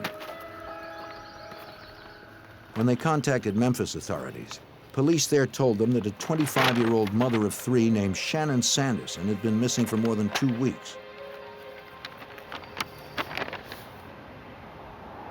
DeSoto deputies learned that she was blonde, approximately 5'5", 130 pounds, had a small tattoo, and was last seen wearing a dress, high heels, a jacket with metal buttons, and pink artificial fingernails. Looks good so far. That description fit the body, but they needed an autopsy to confirm her identity and cause of death. The medical examiner determined that the victim had been killed by a single .25 caliber bullet to the right temple. And you're bagging that, right? Yes, sir. Date and time. The victim's clothes were removed and preserved to check for trace evidence that might lead to the killer. The body, dead an estimated 2 to 3 weeks, was too decomposed to recognize. But over her left breast, examiners found a small tattoo that was still visible. It said, "I love you, Robert." Shannon Sanderson had such a tattoo. The medical examiner compared her dental records to x-rays from the body. Okay, definitely x-rays. They confirmed the ID. This was Shannon Sanderson's body. The abduction was now officially a homicide. In Memphis, Assistant District Attorney Jerry Kitchen was called in. His first task would be to somehow narrow the suspect list the police had developed over the past 3 weeks. Here in Memphis, it's somewhat unusual in that we have relatively few murder cases that we would classify as mystery homicides, where someone's not either developed as a suspect rather quickly or arrested soon after the incident.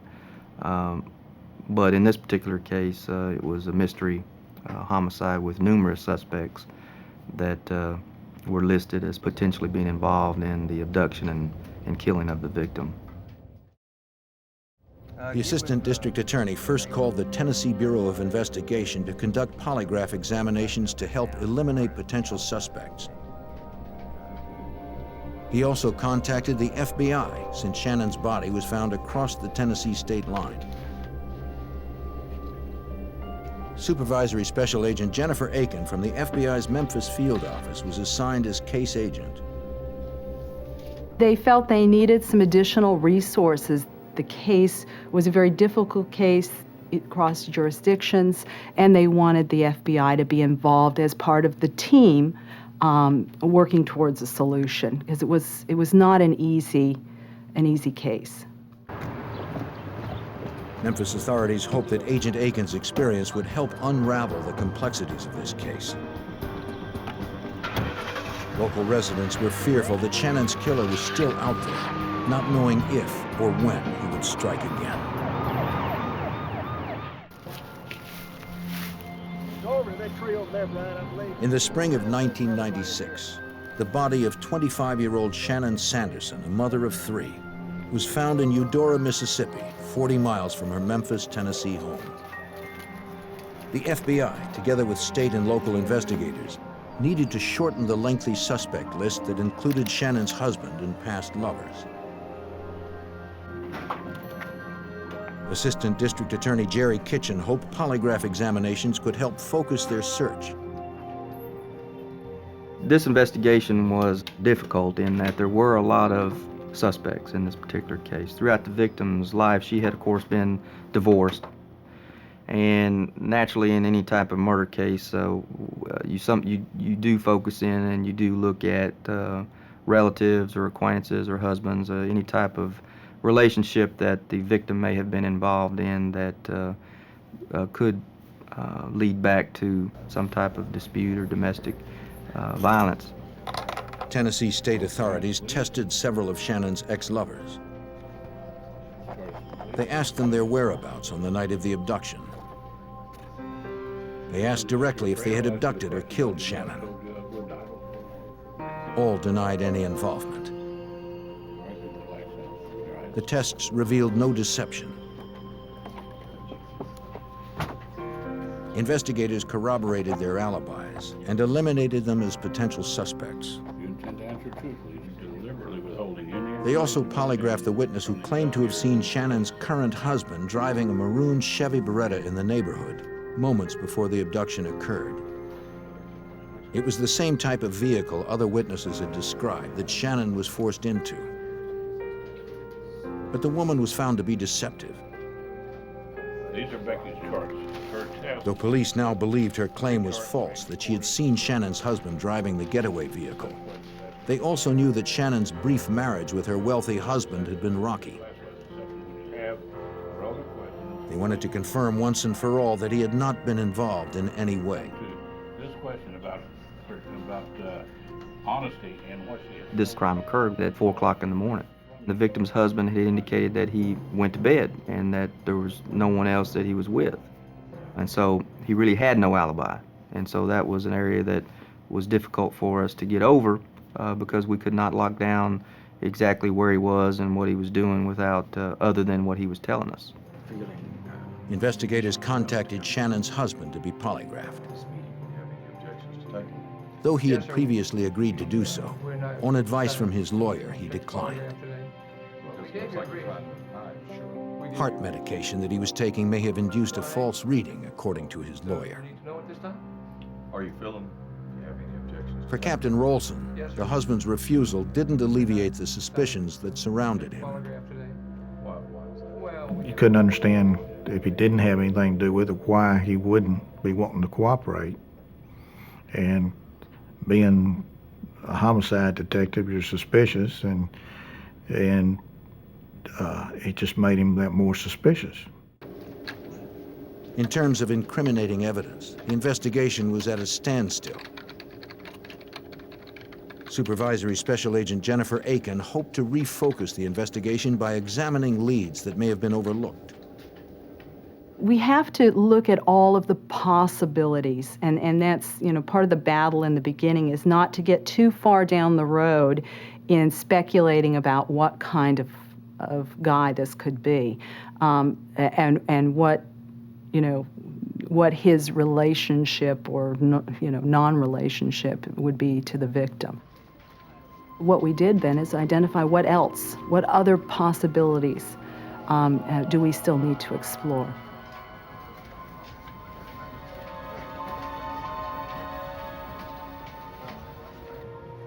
One possibility, though not a promising one, was Sharon Powers, who earlier reported that her husband may have matched the vague description of the suspect. Get some more information about it.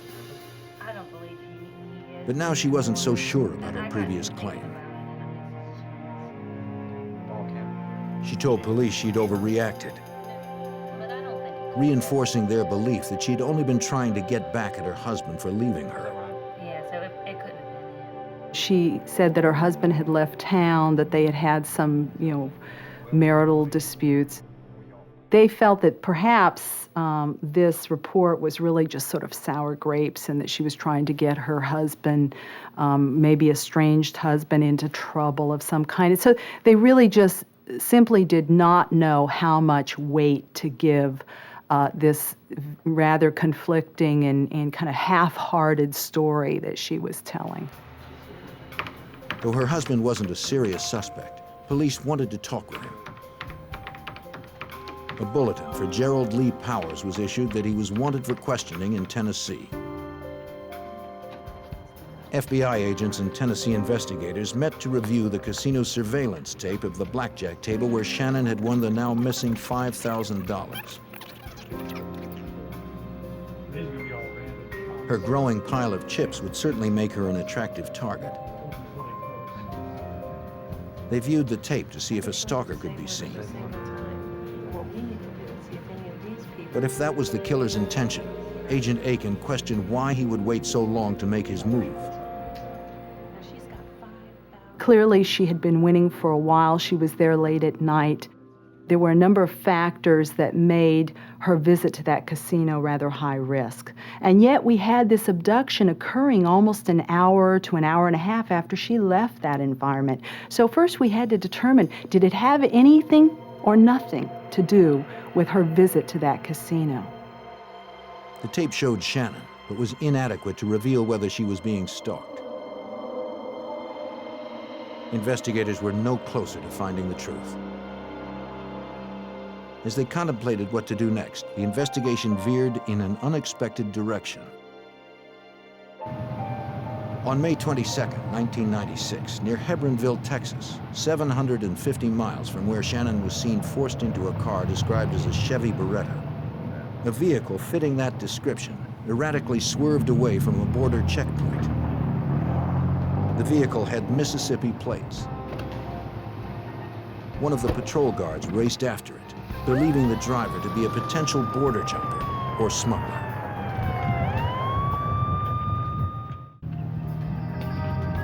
In May of 1996, as the investigation continued into the kidnapping and murder of a young Tennessee mother, U.S. Border Patrol agents chased down a fleeing maroon Chevy Beretta with Mississippi plates, the type of car described by witnesses in the abduction.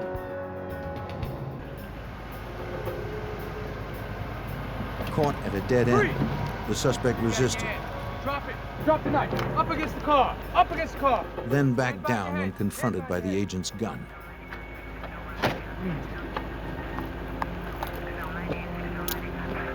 the other hand. Give me the other hand.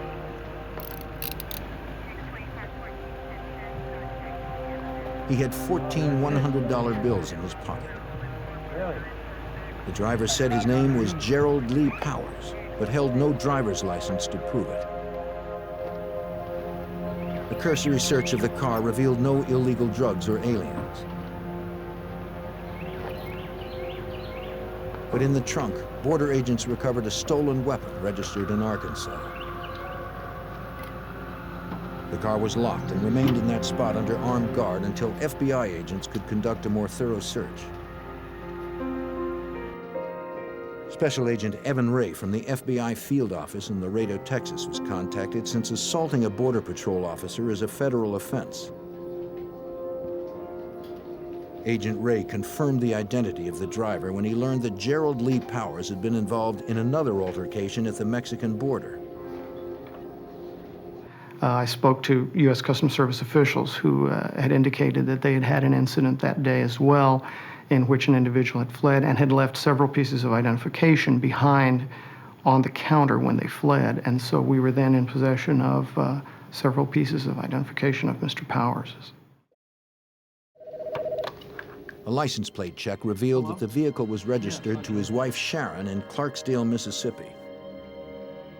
Agent Ray also discovered that Gerald Lee Powers had a violent past and was currently wanted for questioning in the abduction and murder of Shannon Sanderson. After contacting Memphis authorities, he traveled to Hebronville to process Powers' car on site. The Chevy Beretta matched the vehicle witnesses had described at the abduction.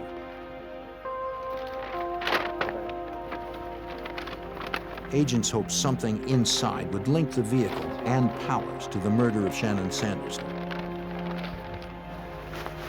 A sheet and pillowcase, along with the trunk liner, were bundled into evidence bags. All right, let's tape this stuff up. We'll get it back to headquarters. When you're retrieving evidence like that, you have no idea what the results of the laboratory examinations are going to be in the end. You just try to get the best and the most evidence that you can and let the lab do their job. Agents were less hopeful they'd find something in the car's interior since it appeared to have been recently cleaned and vacuumed. Hundreds of miles from the nearest evidence response team, Agent Ray improvised with the tools he had at hand. One item that we needed to search for were hairs and fibers in the back seat area. We didn't have the specialized equipment that the evidence response team would have, and so I used an unopened lint roller that I had at the office of the type one might use on a suit as an adhesive lift. Initially obscured by the front seat, the agent found a pink artificial fingernail on the floor. It was similar to those the victim had worn at the time of her abduction. Memphis prosecutor Jerry Kitchen believed this could be the clue that could definitely place Shannon Sanderson in Powers' car. Agent Ray had called us and told us that he had found a fingernail in the back seat area of the floorboard of this vehicle, which is where we had felt that, based upon the witnesses' information they had given us, that the victim had been placed in the back seat of the vehicle that took her away. Memphis authorities came to Laredo to question Gerald Lee Powers about the murder. Powers told them that he knew nothing more than what he'd heard on the news.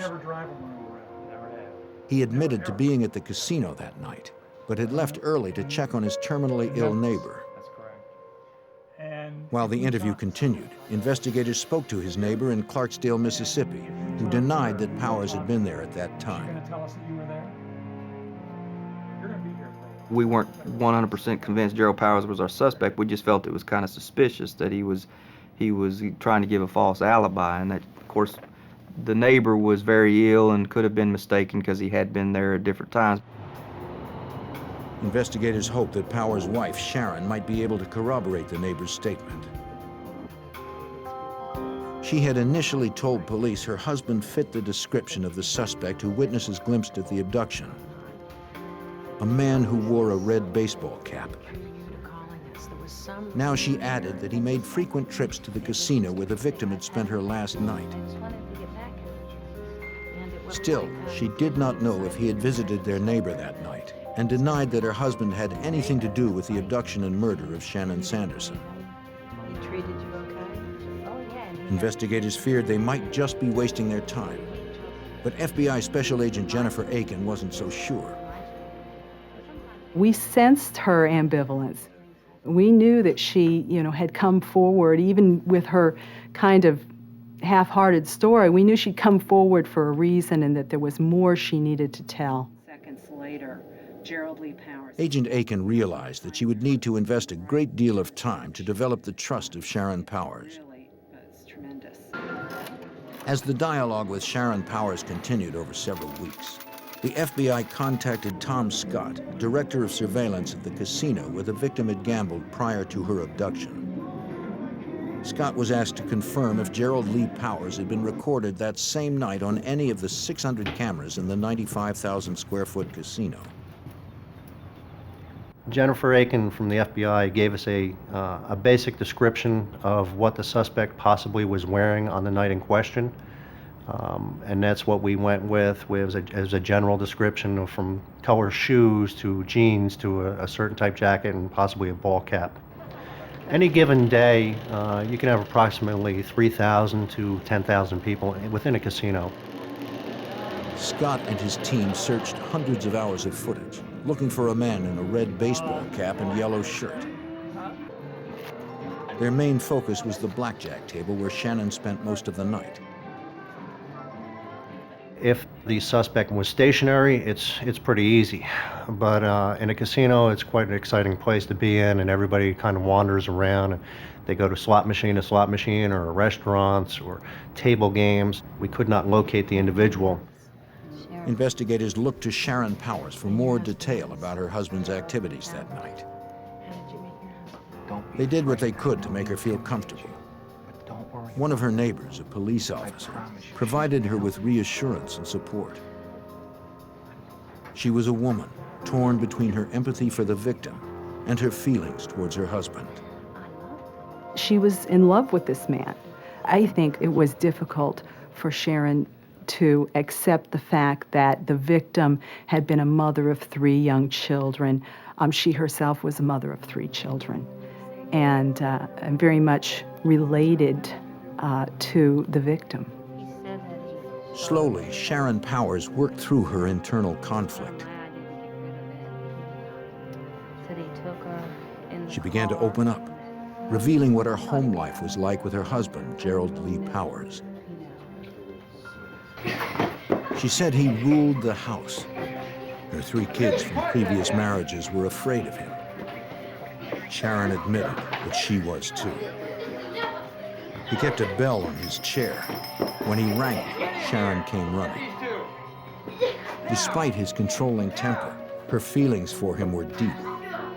This is a woman who had really kind of lived under the thumb of Gerald Lee Powers for a number of years.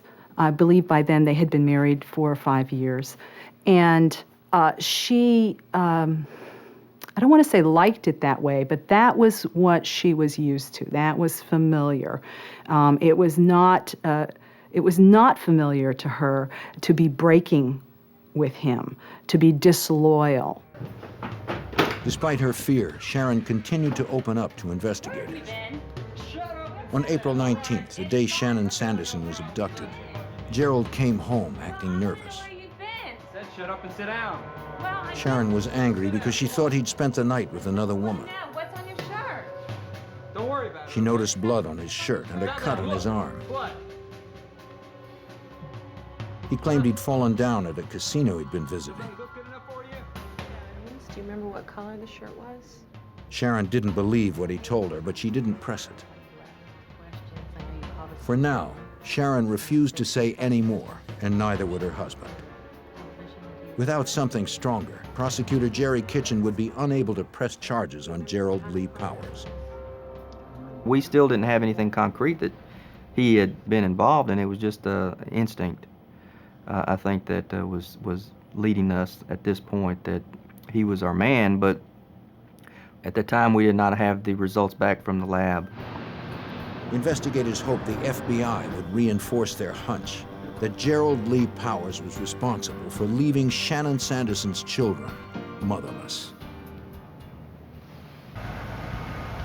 In the summer of 1996, after Gerald Lee Powers was indicted for assaulting a Border Patrol officer in Texas, the FBI and Memphis investigators suspected he was also responsible for the murder of a 25-year-old mother of 3.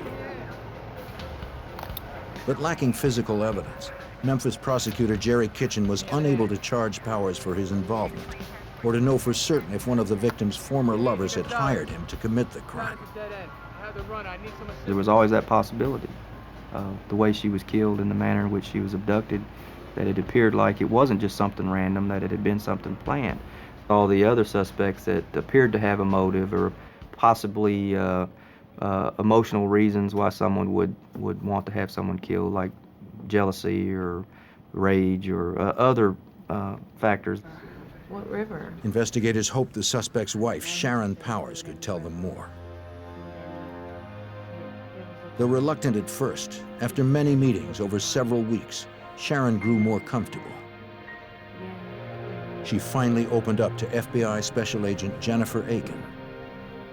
When she finally told the story in its entirety, what we heard was really a chilling tale of his stalking of the victim and the abduction of the victim, and then taking her to this rural area and robbing her of not only the $5,000 that she had won that night, but also of the jewelry that she was wearing. Sharon's story was strong, but without corroborating evidence, it would not be enough to convict or even indict Gerald Lee Powers for murder. Trying to help, she told investigators that her husband had thrown the murder weapon, a handgun, into an abandoned canal near the casino in Mississippi.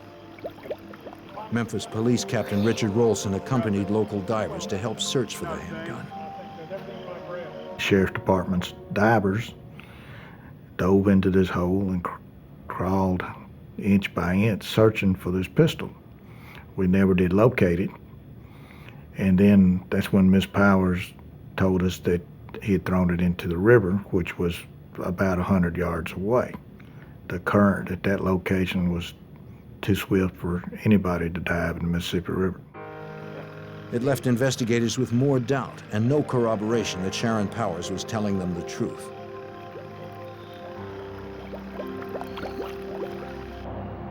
The suspect's wife also told them about a school bus driver from Mississippi whom her husband believed had seen him close to where he dumped Shannon's body. Did you happen to notice the driver for us? No, I didn't notice. Police tracked down the driver who confirmed Sharon's story. At 7 a.m., about 2 hours after Shannon Sanderson had been abducted, the driver noticed a maroon Chevy Beretta backing down the dirt roadway of the vacant property where the victim's body was later found. The bus driver remembered it because the property had been vacant for so long. Okay, that's what we need to know. But the driver didn't see who was in the car and didn't get the license plate. But I did notice the car. Searching for further corroboration, investigators turned to Tom Scott, director of surveillance at the casino.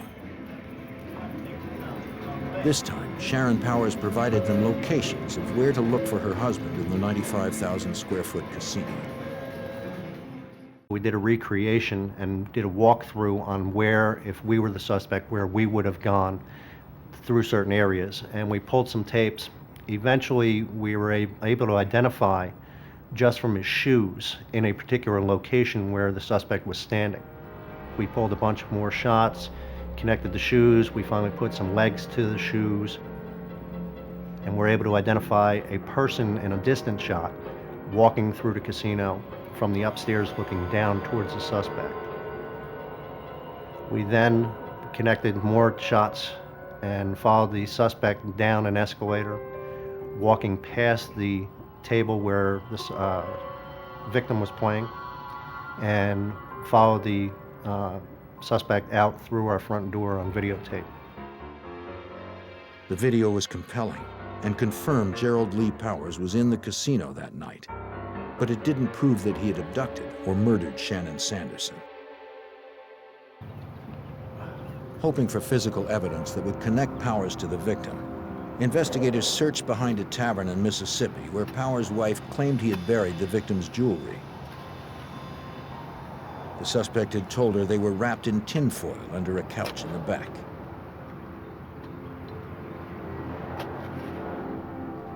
Just as Mrs. Powers described, investigators located a small bundle of foil. Inside, they found pink plastic wrap holding rings identified by the victim's husband as belonging to Shannon. Now they needed to prove forensically that Gerald Lee Powers had in fact been the one who wrapped them. Investigators went to Powers' home to search for the source of that plastic. In the kitchen, they found a roll of pink wrap. They forwarded the roll along with the bundled rings to the lab for comparison. While they waited for the results, investigators turned their attention to the pink artificial nail found inside Powers' car after he was arrested in Texas. From autopsy photos, investigators found at least 2 nails were missing from the victim's hand. If the nail from the car matched those remaining on the victim's hand, it would prove that Shannon had been in Powers' car that night. But there was a problem. Shannon had already been buried, and her husband was against exhuming her remains. She had already been interred, and so we had a hearing in court to have her disinterred and to have the ability to examine these fingernails to see if they were in fact her fingernails or not. Against her husband's wishes, the judge ordered the body exhumed. In early July, 3 months after the murder, investigators retrieved the body of Shannon Sanderson. Her remaining artificial nails were removed and sent to the lab for comparison with the others. The results were negative. The nail in the car wasn't hers. Investigators hoped the other evidence at the FBI lab in Washington, D.C. would provide more promising results.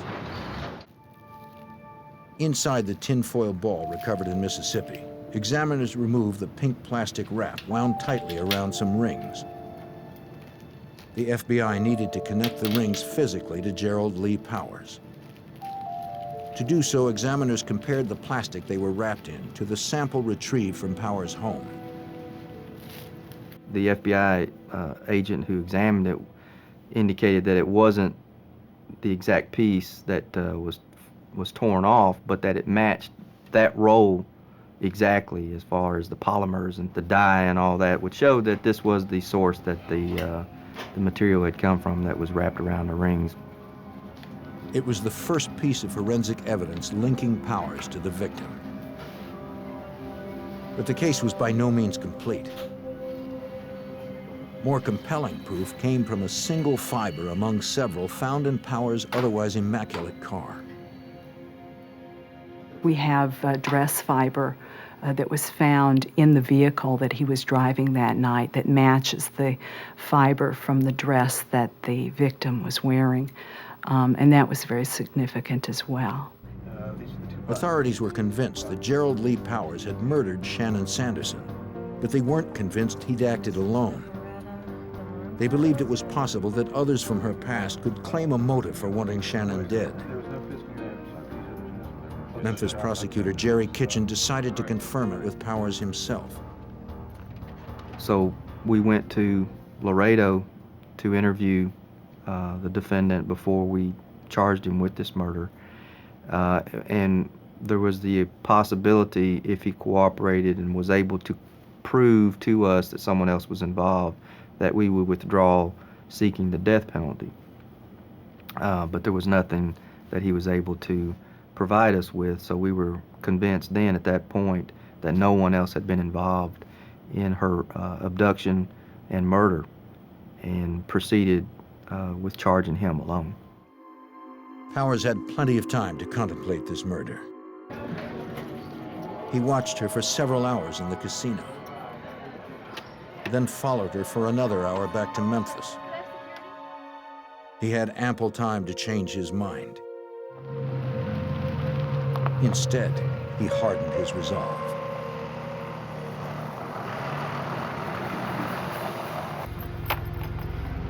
Get out of there! He abducted a mother of 3, robbed her, then shot her at point blank. Get in there!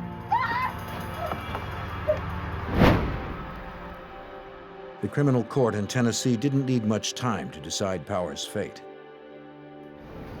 After deliberating only 15 minutes, the jury recommended death for the murder of Shannon Sanderson. Gerald Lee Powers awaits execution at Riverbend Maximum Security Institution in Tennessee.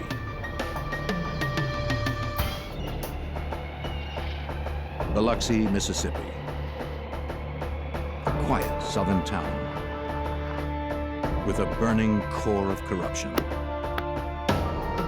In 1987, its secret burst violently to the surface,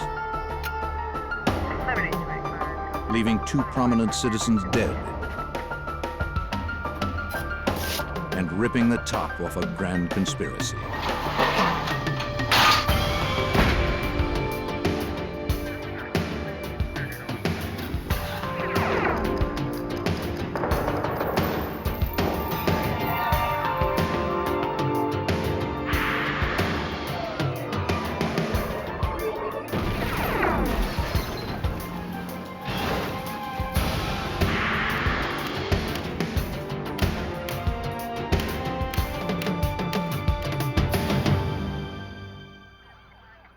On Mississippi's Gulf Coast, a judge and his politician wife are murdered in their home. The killer left few clues. It looked like a professional hit, and the investigation led nowhere. But the FBI refused to give up. I'm Jim Kallstrom, former head of the FBI's New York office. Until we could prove that federal laws had been broken, our hands were tied. It would take years to break the conspiracy of silence and reveal the tangled tale of corruption.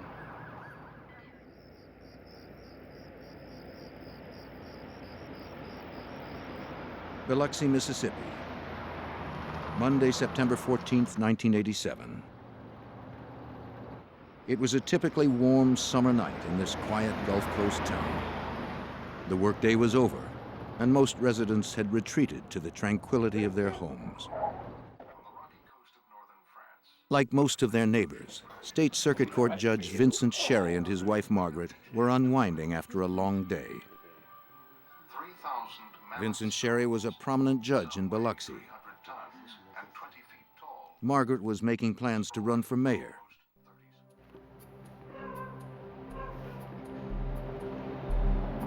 Both were fixtures at Biloxi's social and community functions.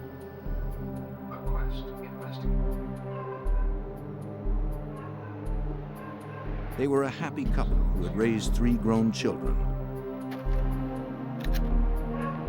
Tomorrow they planned to visit their daughter out of state. Their life together seemed ideal. They were just settling in for the night when an unexpected visitor came to the door. What are you doing here with that? How do you look out?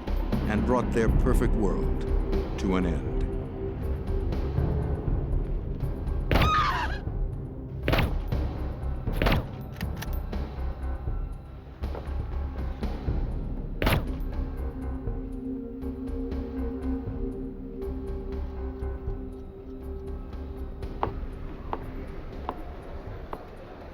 The Sherrys were supposed to be with their daughter, so no one realized anything was wrong until 2 days later when the judge failed to show up in court on Wednesday, September 16th.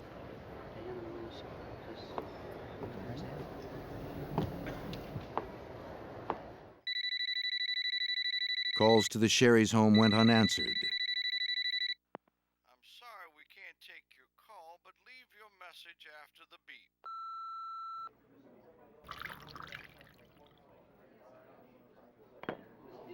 His colleagues at the court phoned Pete Halat, Vincent Sherry's friend and former law partner. Morning, Pete Halat. But he hadn't seen or heard from the judge either. Well, he's supposed to be in court.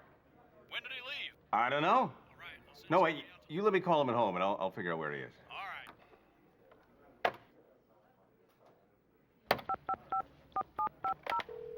After he left a concerned message on the Sherry's answering machine, Halat felt he'd better check on his friend personally. Oh, I got the machine. Judge, it's Pete. They're looking for you in court. Is everything okay? On his way out, he asked his junior partner, Charles Legier, to ride with him. Charlie, hold on, time to settle up. I need some help, so let's go. Listen, I'll give you a call back, okay? Yeah, bye-bye. I figure if we go together, the two of us. As they drove, Legier tried to make conversation. Halat seemed distant, perhaps concerned about the judge.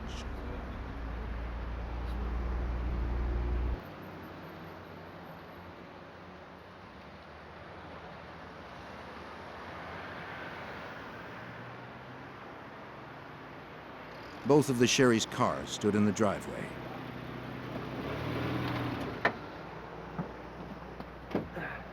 Well, other cars here. I don't like it. Well, there's cars here. He's supposed to be in court. Halat asked Legier to go to the house, while he asked a neighbor if she'd seen the couple. Just go ahead.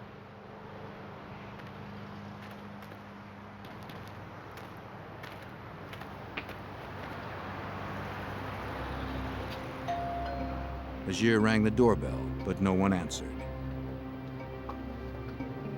He saw that the last 2 morning newspapers hadn't been picked up.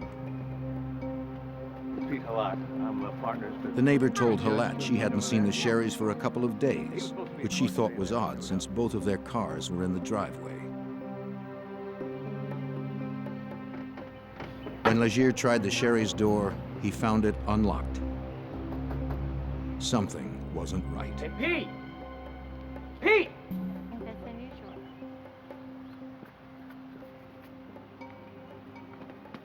Yeah, I was just knocking on it and the door opened up. Halat, concerned by the open door, cautiously stepped inside.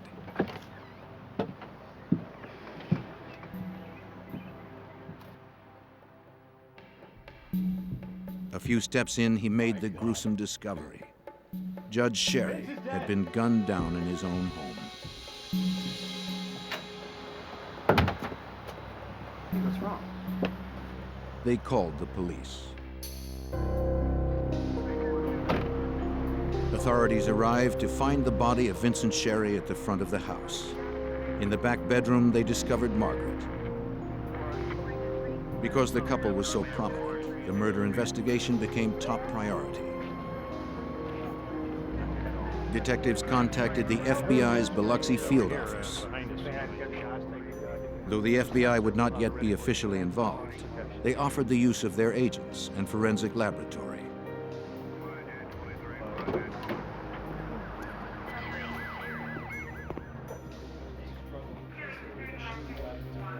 Inside, the police began scouring the crime scene for clues. They conducted blood spatter analysis to determine projectile angles. If they could figure out where the murderer had stood when he fired the shots, they might be able to reconstruct the crime. Okay. Inspector Robert Burris, a crime technician with the Biloxi Police Department, helped process the scene. He discovered a possible clue in the den. There was blood trailing from his feet, actually going down between his legs a little ways, back to where he was laying. There was blood spatter on a double sliding glass door that was right beyond his head. And further examination in this room, I found some small pieces of foam rubber. Burris didn't see where the foam rubber could have come from. 3 shell casings, want to get those? A search of the house led him to one conclusion. Now this foam rubber had to have been brought into the house. We examined every piece of material in this house, in every room of the house, all pillows, mattresses, everything else. There's no foam rubber tore up in this house.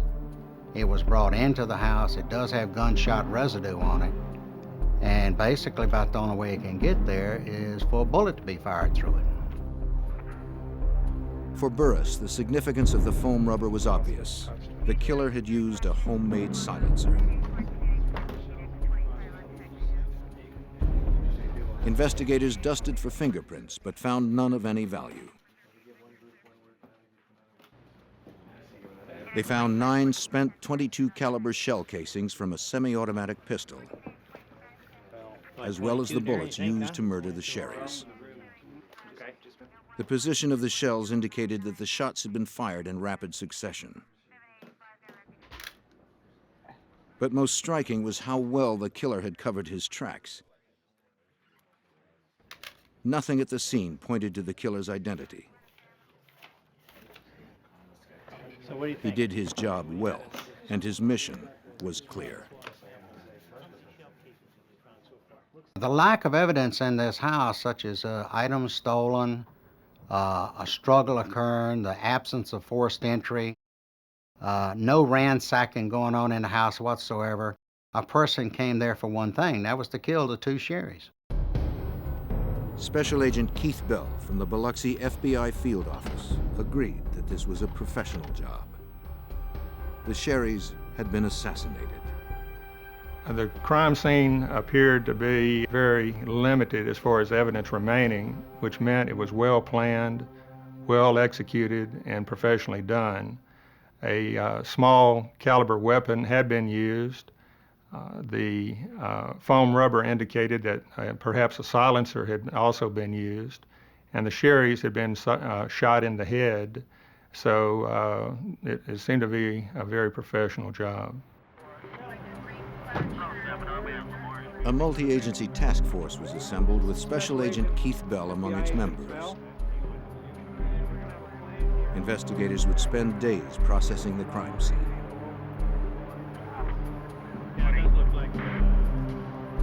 They grappled with a single question: why had the Sherrys been murdered? That was one of the main questions, that being why were both Judge Sherry and Margaret Sherry murdered? Because it was fairly obvious that Judge Sherry could have been killed during his morning or afternoon jogs around the neighborhood. So it was a real mystery why Margaret had been killed. Investigators believed the answer might lie in the controversy over Biloxi's future. Some civic leaders hoped to transform the sleepy southern town on Mississippi's Gulf Coast into a flashy resort where casinos would attract tourist dollars. But with strip clubs already established in town, Margaret Sherry felt Biloxi's small-town charms were threatened. And the casinos would attract a criminal element. As a candidate for mayor, she had made powerful political enemies by trying to keep gambling out. Agent Bell wondered if Margaret was killed to silence her protests. Margaret had been so outspoken politically in the community. She was known to be anti-gambling. And if elected mayor in 1989, she had planned to close down the remaining strip clubs in Biloxi. So there was always the possibility that she might have been the target, rather than Judge Sherry. The task force would investigate Margaret's political enemies, but first, they'd question the Sherrys' friends and neighbors. Someone in the neighborhood must have seen something. But even people who'd known the Sherrys for years were reluctant to talk, fearing the specter of Biloxi's emerging criminal underworld.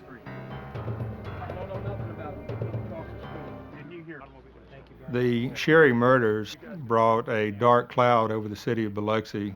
Many of the citizens in Biloxi were afraid to openly express their opinions. They saw that Margaret Sherry, who had been quite vocal and quite outspoken in political circles, had ended up dead, as had her prominent husband, Judge Sherry. So many citizens after these murders were hesitant even to be interviewed by FBI agents or by local police officers because they basically did not want their names tied into anything to do with this case. If people wouldn't talk to the authorities, perhaps they would talk to Lynn Sposito, the Sherry's daughter. After being notified of her parents' murders, Lynn rushed to Biloxi from her home in North Carolina. Determined to find justice, she questioned everyone in the neighborhood. One family friend gave her a crucial piece of information. He described a suspicious car and driver in the neighborhood on the night of the murders.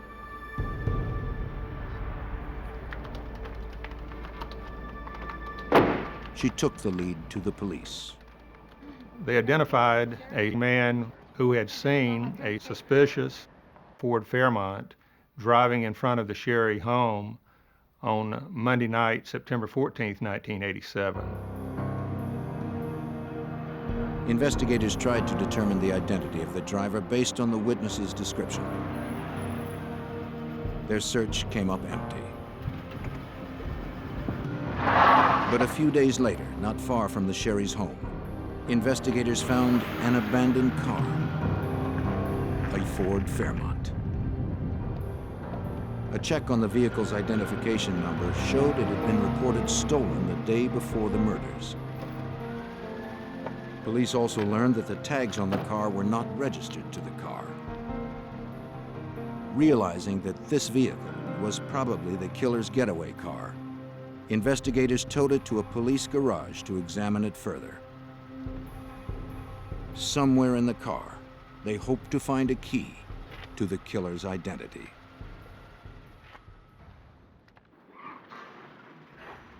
Less than a week after the brutal murders of Biloxi couple Vince and Margaret Sherry, investigators received their first promising lead.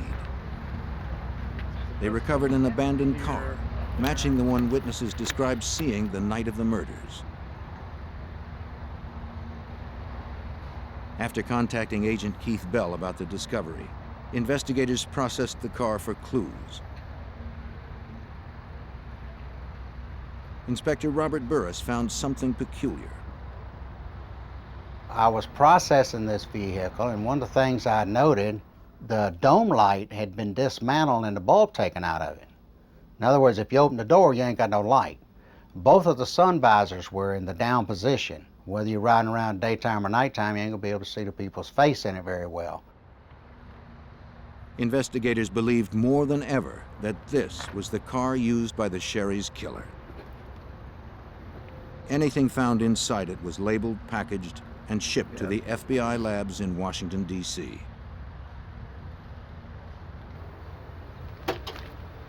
But FBI lab examiners would find nothing of evidentiary value. After Agent Bell arrived, he examined the license tag more closely. He discovered it had its own story to tell. It was determined that the tag on the Ford Fairmont had been stolen from an abandoned vehicle in 1984, actually 3 years before these murders occurred. So what it meant was someone had removed the license plate, likely in 1984, had kept the license plate, and then when this major crime in the city of Biloxi was to occur, they pulled it off the shelf, so to speak. With no other solid evidence, investigators hoped that following the trail of the stolen tag might lead to the killer. It was traced to an apartment complex where the original car had been abandoned 3 years earlier. Investigators contacted the apartment manager, who told them that prior to having the vehicle towed, he called a friend to come and strip it for parts. The manager's friend was a man that agents knew by name and reputation. Biloxi locksmith Lenny Sweatman. He was the last person to be seen near the car.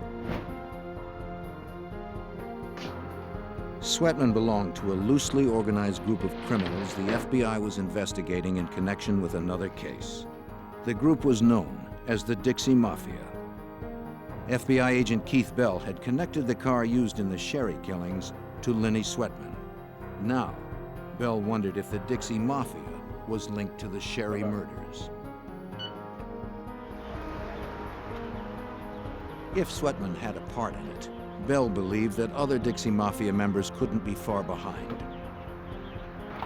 He began looking into Sweatman's associates. What that meant to us immediately, those of us familiar with the criminal associations on the coast, was that if Lenny Sweatman was involved in getting the tag for the hit car, then quite likely his close personal friend and longtime associate Mike Gillich, the strip club owner in Biloxi, might also be involved in these murders. That's all right. Sometimes you know how it is. Thanks. Have a beer. All right. Gillich, who owned 3 strip clubs in Biloxi, was well known to local law enforcement. He was currently under investigation by the FBI in connection with a Dixie Mafia operation known as the Lonely Heart Scam. See, he gets to him. But Special Agent Bell needed a thread that connected the two investigations together. He started by familiarizing himself with the Lonely Heart Scam. It was run out of Angola Prison in Louisiana. by a man named Kirksey Nix, the incarcerated kingpin of the Dixie Mafia. No, the first model. Nix would run ads in gay magazines, asking for money to help fictional gay men get out of trouble with the law. Through the scam, Nix was hoping to generate enough money to solve his own legal problems. He was serving a life sentence for murder. From his jail cell at Angola, he coordinated what we've been referring to as the homosexual scam, which generated hundreds of thousands of dollars from individuals around the country, as well as some people in Canada. With this money, he intended to buy his way out, or attempt to buy his way out, of his Louisiana prison sentence. Believing that they were helping gay men out of trouble, people who read the magazine ads would wire or mail money to a nearby Western Union. Nix would then call his contact on the outside, Mike Gillich. Gillich would then dispatch his bagman to retrieve the money. Right. See you later. Gillich made sure that the scam money was distributed to Dixie Mafia members and safely stashed away for Kirksey Nix. Take care. In the coming months, investigators developed more evidence in the Lonely Heart scam, but still had no direct link between these conspirators and the Sherry's killers. A year into the investigation, the murder case threatened to stall.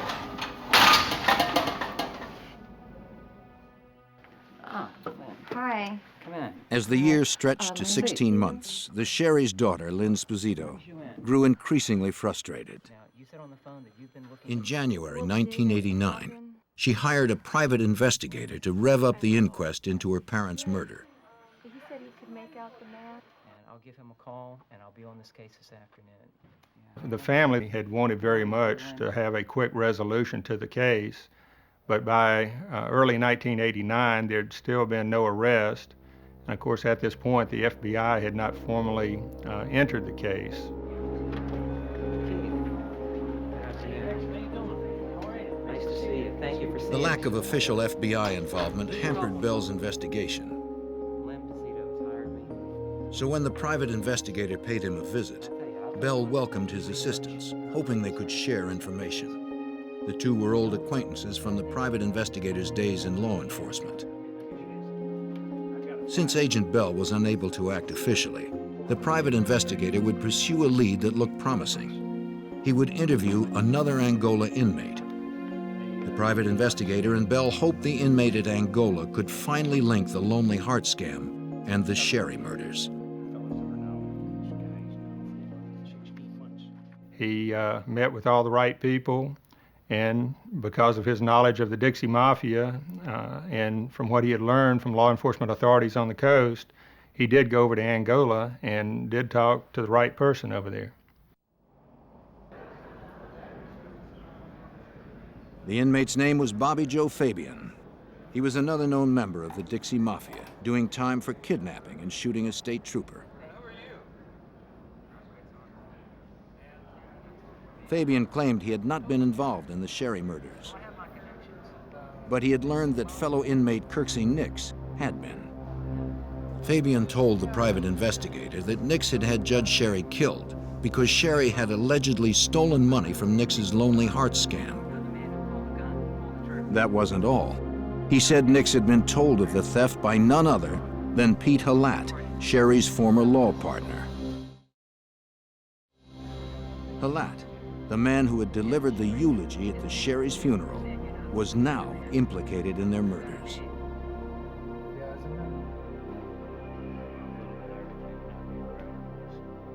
Halat officially represented Nix on legal matters, but Fabian said Halat's role in the Lonely Heart scam was criminal, not legal. Halat was one of the people receiving money from Nix for safekeeping through Mike Gillich's bagman. Don't forget to pick up next week at the other place. And the ties between the outlaw and the lawyer went deep. Kirksey Nix's girlfriend and accomplice, LaRae Sharp, worked in Halat's office.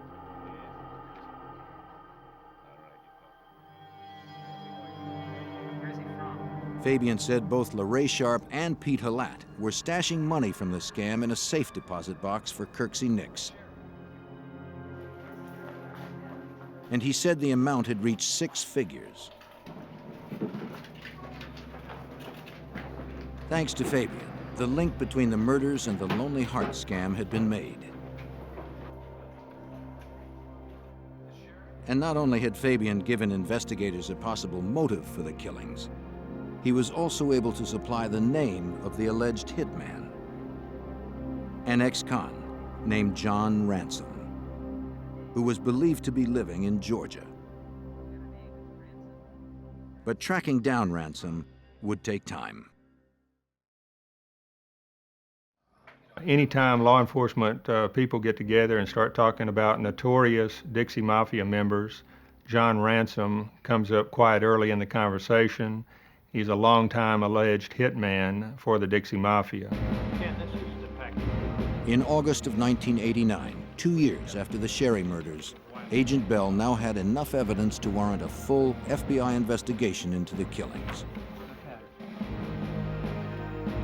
Accompanied by the Sherry's daughter, Lynn Sposito, he approached the United States Attorney and the FBI with a demand to officially open the case. So with the tying in of the scam to the murders, we knew we had some federal violations involved. We have wire fraud, we had mail fraud, and we perhaps had a hitman traveling from Georgia to Mississippi to kill the Sherrys. It was decided to open an official FBI investigation and join with local authorities in the investigation.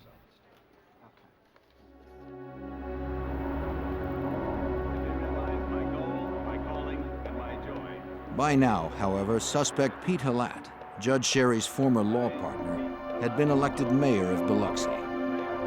With a key suspect in such a high position, investigators encountered new roadblocks. It became very difficult for the FBI to share all of its information with the local authorities. We are not saying that the local police were corrupt. What we are saying is that Mayor Halat put his own people in as Director of Public Safety and as Police Chief, so we were somewhat circumspect on what we shared with local authorities during that time period. In August of 1989, as investigators attempted to unravel the truth about the Sherry's murders, informant Bobby Joe Fabian made a surprise move. He told his story about the Sherry murders to the TV news. Fabian hoped that by bringing attention to himself, Kirksey Nix would be less likely to have him killed for cooperating with authorities. Along with the report, the station broadcast a mugshot of John Ransom, the alleged hitman in the Sherry case. When Charles Legier, Pete Halat's junior partner, saw the photo, it surprised him. He recalled seeing Ransom outside the Sherry Halat law offices a few weeks before the murders.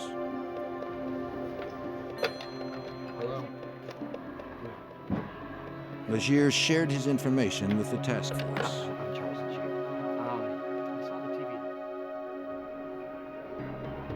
Major Randy Cook of the Harrison County Sheriff's Department took Legier's statement. Legier said the reason he remembered Ransom was Ransom stepped off of a curve and came up to him and asked him, "Where's Vince Sherry's office at?" When Legier was interviewed, he recalled there was something unusual about the way Ransom stepped off of the curve. Ransom had a prosthesis on one leg.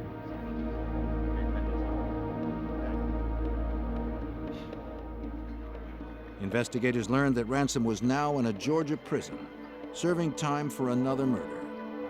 When questioned about the Sherry murders, he refused to cooperate. As Cook further questioned Legier about the day he and Halat had found the bodies, an important detail emerged. Legier remembered that Halat had walked into the Sherry's living room, seen Judge Sherry's body, and said, "Vince and Margaret are dead." Cook relayed this to Agent Bell. What was interesting was that Margaret's body was in the far back bedroom of the residence, and according to Chuck Legier, Pete Halat did not have time other than to briefly enter the front of the house and would have no way of knowing that Margaret's body was also in the very back bedroom. In October of 1989, 2 years after the murders, Agent Bell knew Halat was involved, but he still lacked enough evidence for an arrest. Even so, he felt it was time to confront Mayor Halat. It would be a quiet warning, man to man. And I let Mayor Halat know that I thought his knowledge of the Sherry murders was much greater than what he had shared with law enforcement authorities up to that point. And I recall also telling him that the FBI would continue working on this case until it was totally solved. My recollection is he smiled and did not have much else to say. As a lawyer, Halat knew Bell would need more concrete evidence in order to secure a conviction. What he likely didn't realize was the depth of Bell's commitment to bring him to justice.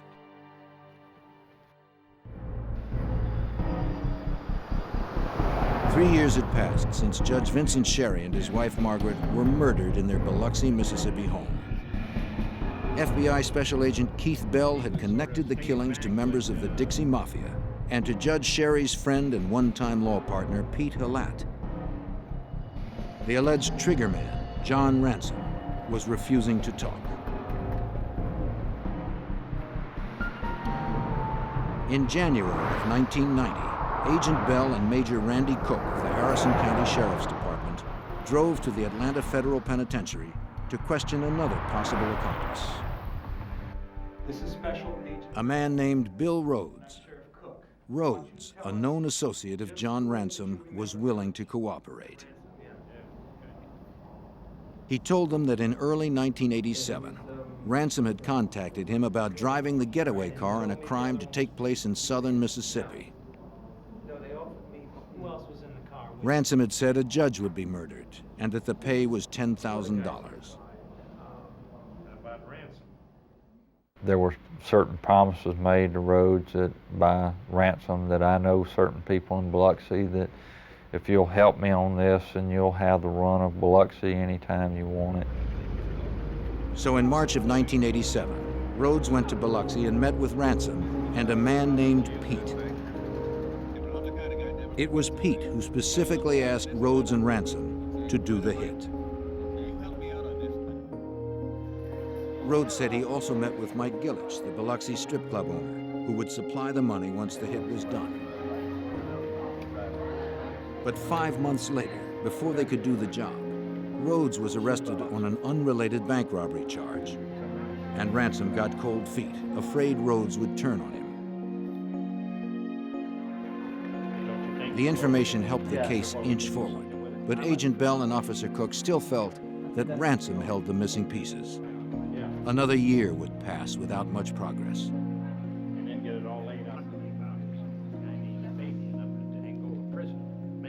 In late 1990, the investigators went to the Bostick Correctional Institute in Georgia, where Ransom was serving time. Finally, Ransom agreed to talk. He admitted that he delivered a .22 caliber pistol to Lorraine Sharp, Kirksey Nix's girlfriend. But Ransom insisted that he did not do the job. Based on what Ransom said, Lorraine's involvement was starting to look bigger than simply stashing scam money in a safe deposit box. All finished? Finished, thank you.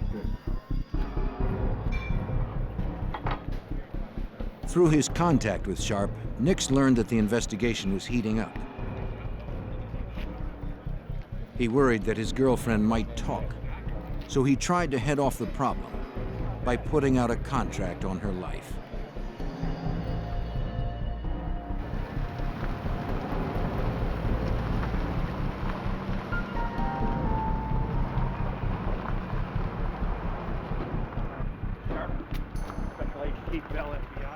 But in late 1990, Agent Bell arrested her for her participation in the murders, inadvertently saving her from Nix's gunman.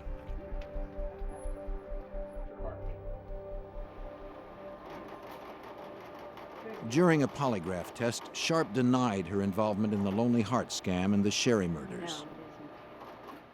But the machine called her bluff. When Bell and his team added her statements to their existing stacks of evidence, they were ready to bring indictments against several key players. Mike Gillich, John Ransom, LaRae Sharp, and Kirksey Nix were charged as conspirators in the Sherry murders. Notably missing from the list was Pete Halat. The case against Halat would have to wait until they had enough evidence for a murder conviction. For now, the FBI would look to convict the others on conspiracy to commit murder. So many of the questions came up, why didn't y'all indict Pete Halat early on when you indicted everybody else? Well, at the time, we didn't have the hard evidence that you would have to arrest a mayor and prosecute him. The conspiracy trial produced several key witnesses that would help investigators piece together the complex scheme. Mr. Gant, you stated that all these people here murdered. Robbie Gant, Gillich's bagman for the Lonely Heart scam, testified for the prosecution. His testimony helped prosecutors link the Sherry murders to the scam.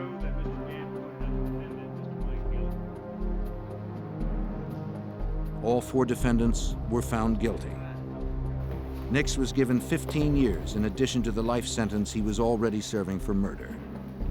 Gillich also received a 15-year prison term. Ransom got 10 years, and LaRae Sharp 1. I'll pay you for it. Get your hands on order in the court.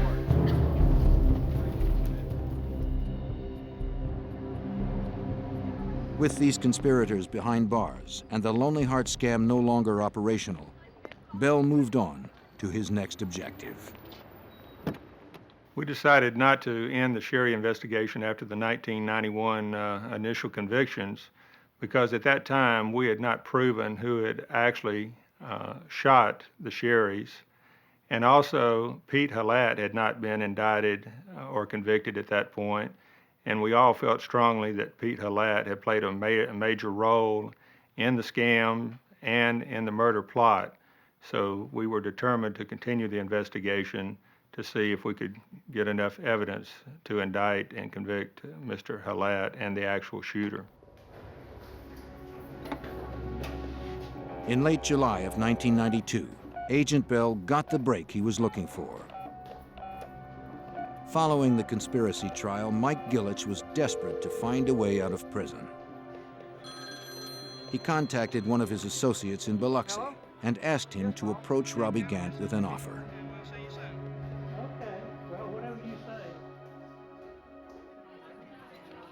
Gant told Agent Bell about it. And the associate had offered Robbie Gant $20,000 if Gant would recant his testimony against Gillich and sign a false affidavit stating that he had been threatened by me to testify against Gillich, to testify falsely against Gillich. Gant agreed to wear a wire and get the offer from Gillich's accomplice on tape.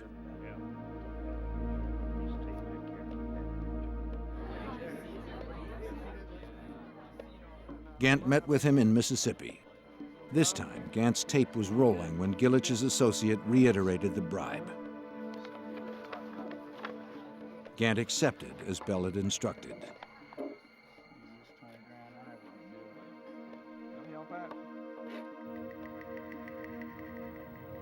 Now, Bell had the evidence he needed to turn up the heat on Gillich.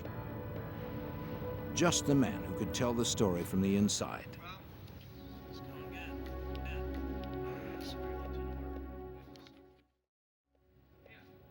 By 1993, 6 years after the double murder of Vince and Margaret Sherry, FBI agent Keith Bell had put 4 members of the Dixie Mafia behind bars.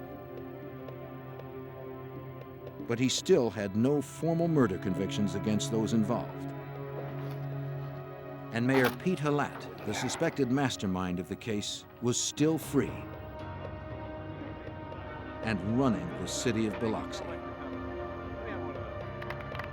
In fact, the year before, Mayor Halat had broken ground on the city's first big casino. The victory for our town and our people. The press still hounded Halat about his involvement in the Sherry murders, but he remained adamant about his innocence.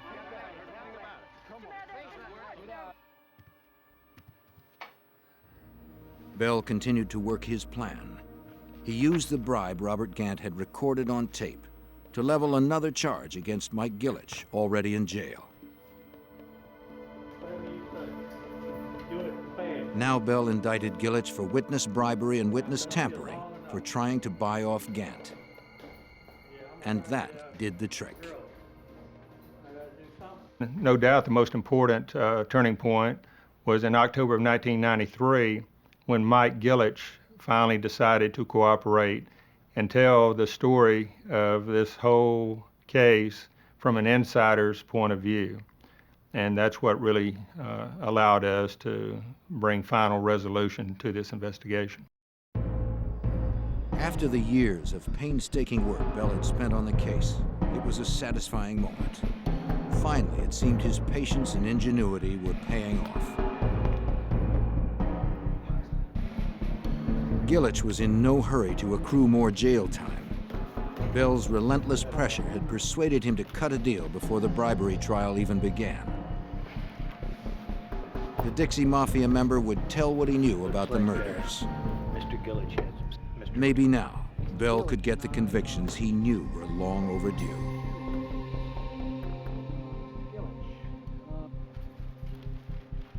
But for a career criminal like Mike Gillich, adjusting to life on the right side of the law wasn't easy. At first, he tried to bluff his way out.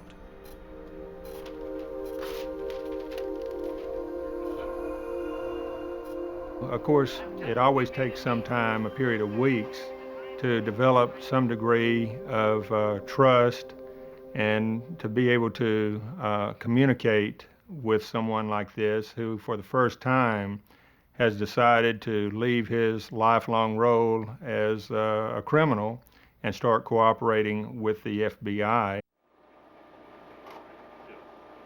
When deception didn't work, Gillich had no alternative. He had to tell the truth. Now, for the first time, Bell heard the story from an inside source. Gillich knew all the details. Mike was the center point. Mike knew Kirksey Nix. Mike knew Pete Halat for years. And in fact, when Kirksey Nix was looking for an attorney over in the coast area to represent him on various matters, Mike Gillich introduced Nix into Pete Halat. He confirmed that Pete Halat was indeed behind the plan to murder the Sherrys, and that the plot grew directly out of the Lonely Heart scam of Angola prison inmate Kirksey Nix. Some months before the Sherrys' deaths, Halat had closed the safe deposit box he and Nix's girlfriend LaRae Sharp had access to, effectively cutting off her access to the money. He then transferred the money into a box only he and Judge Sherry could use. Motivated by greed, he stole $100,000 cash from there. As Nix's trusted accomplice, Halat could blame the theft on Judge Sherry. Next, he went to Mike Gillich with news of the theft. Mr. Gillich stated that Pete Halat approached Mr. Gillich himself in late 1986 and told Mr. Gillich that much of the money was missing, supposedly around $100,000. And Mr. Halat blamed Judge Sherry for taking the money. Mr. Halat knew that Kirksey Nix would be very furious about this.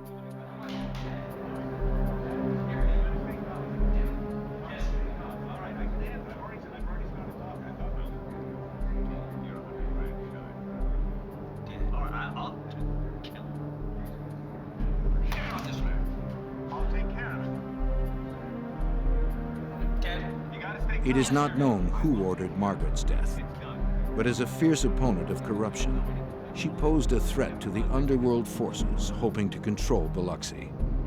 With Margaret dead, Halat could be free to run the town.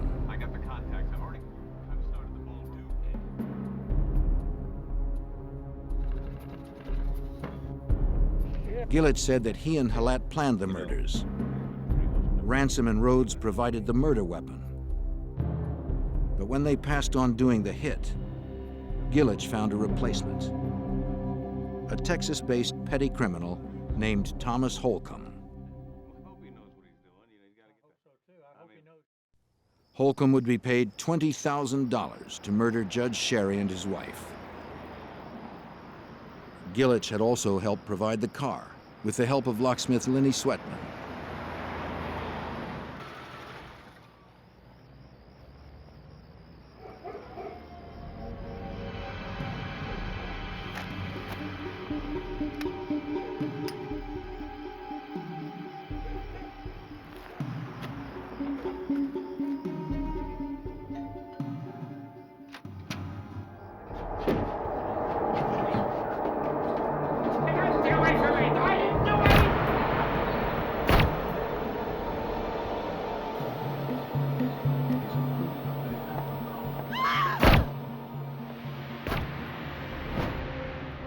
In October of 1996, agents arrested hitman Thomas Holcomb in Texas on murder charges. That same month also saw the arrest that Agent Bell had anticipated and worked 9 years to achieve. An innocent man, and you're gonna put the cuffs on me? Let me read you your rights. The arrest of Pete Halat for the murders of the Sherrys. Anything you say can and will be held against you.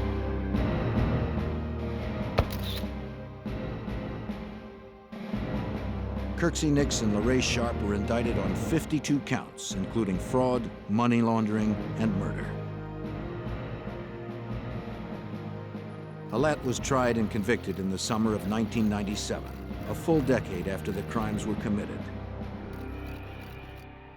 He was sentenced to 18 years in federal prison. Also tried and convicted were Kirksey Nix and Thomas Holcomb, the hitman. Both were sentenced to life. LaRae Sharp, Nix's girlfriend, got 5 years.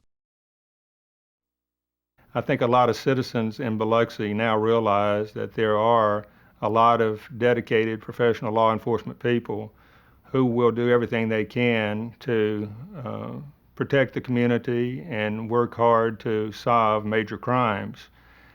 Perhaps the legacy, you might say, of the case for the criminal element is that they realize after seeing this case that they can commit a crime one day and think they're getting away with it a year later, but it could come back 10 years later and get them. While the Sherry's killers were finally brought to justice, Margaret Sherry's dream of a Biloxi free of gambling was never realized. Instead, Biloxi has become a resort town filled with casinos and neon lights. The sleepy southern town is gone forever, along with the woman who lost her life trying to save it.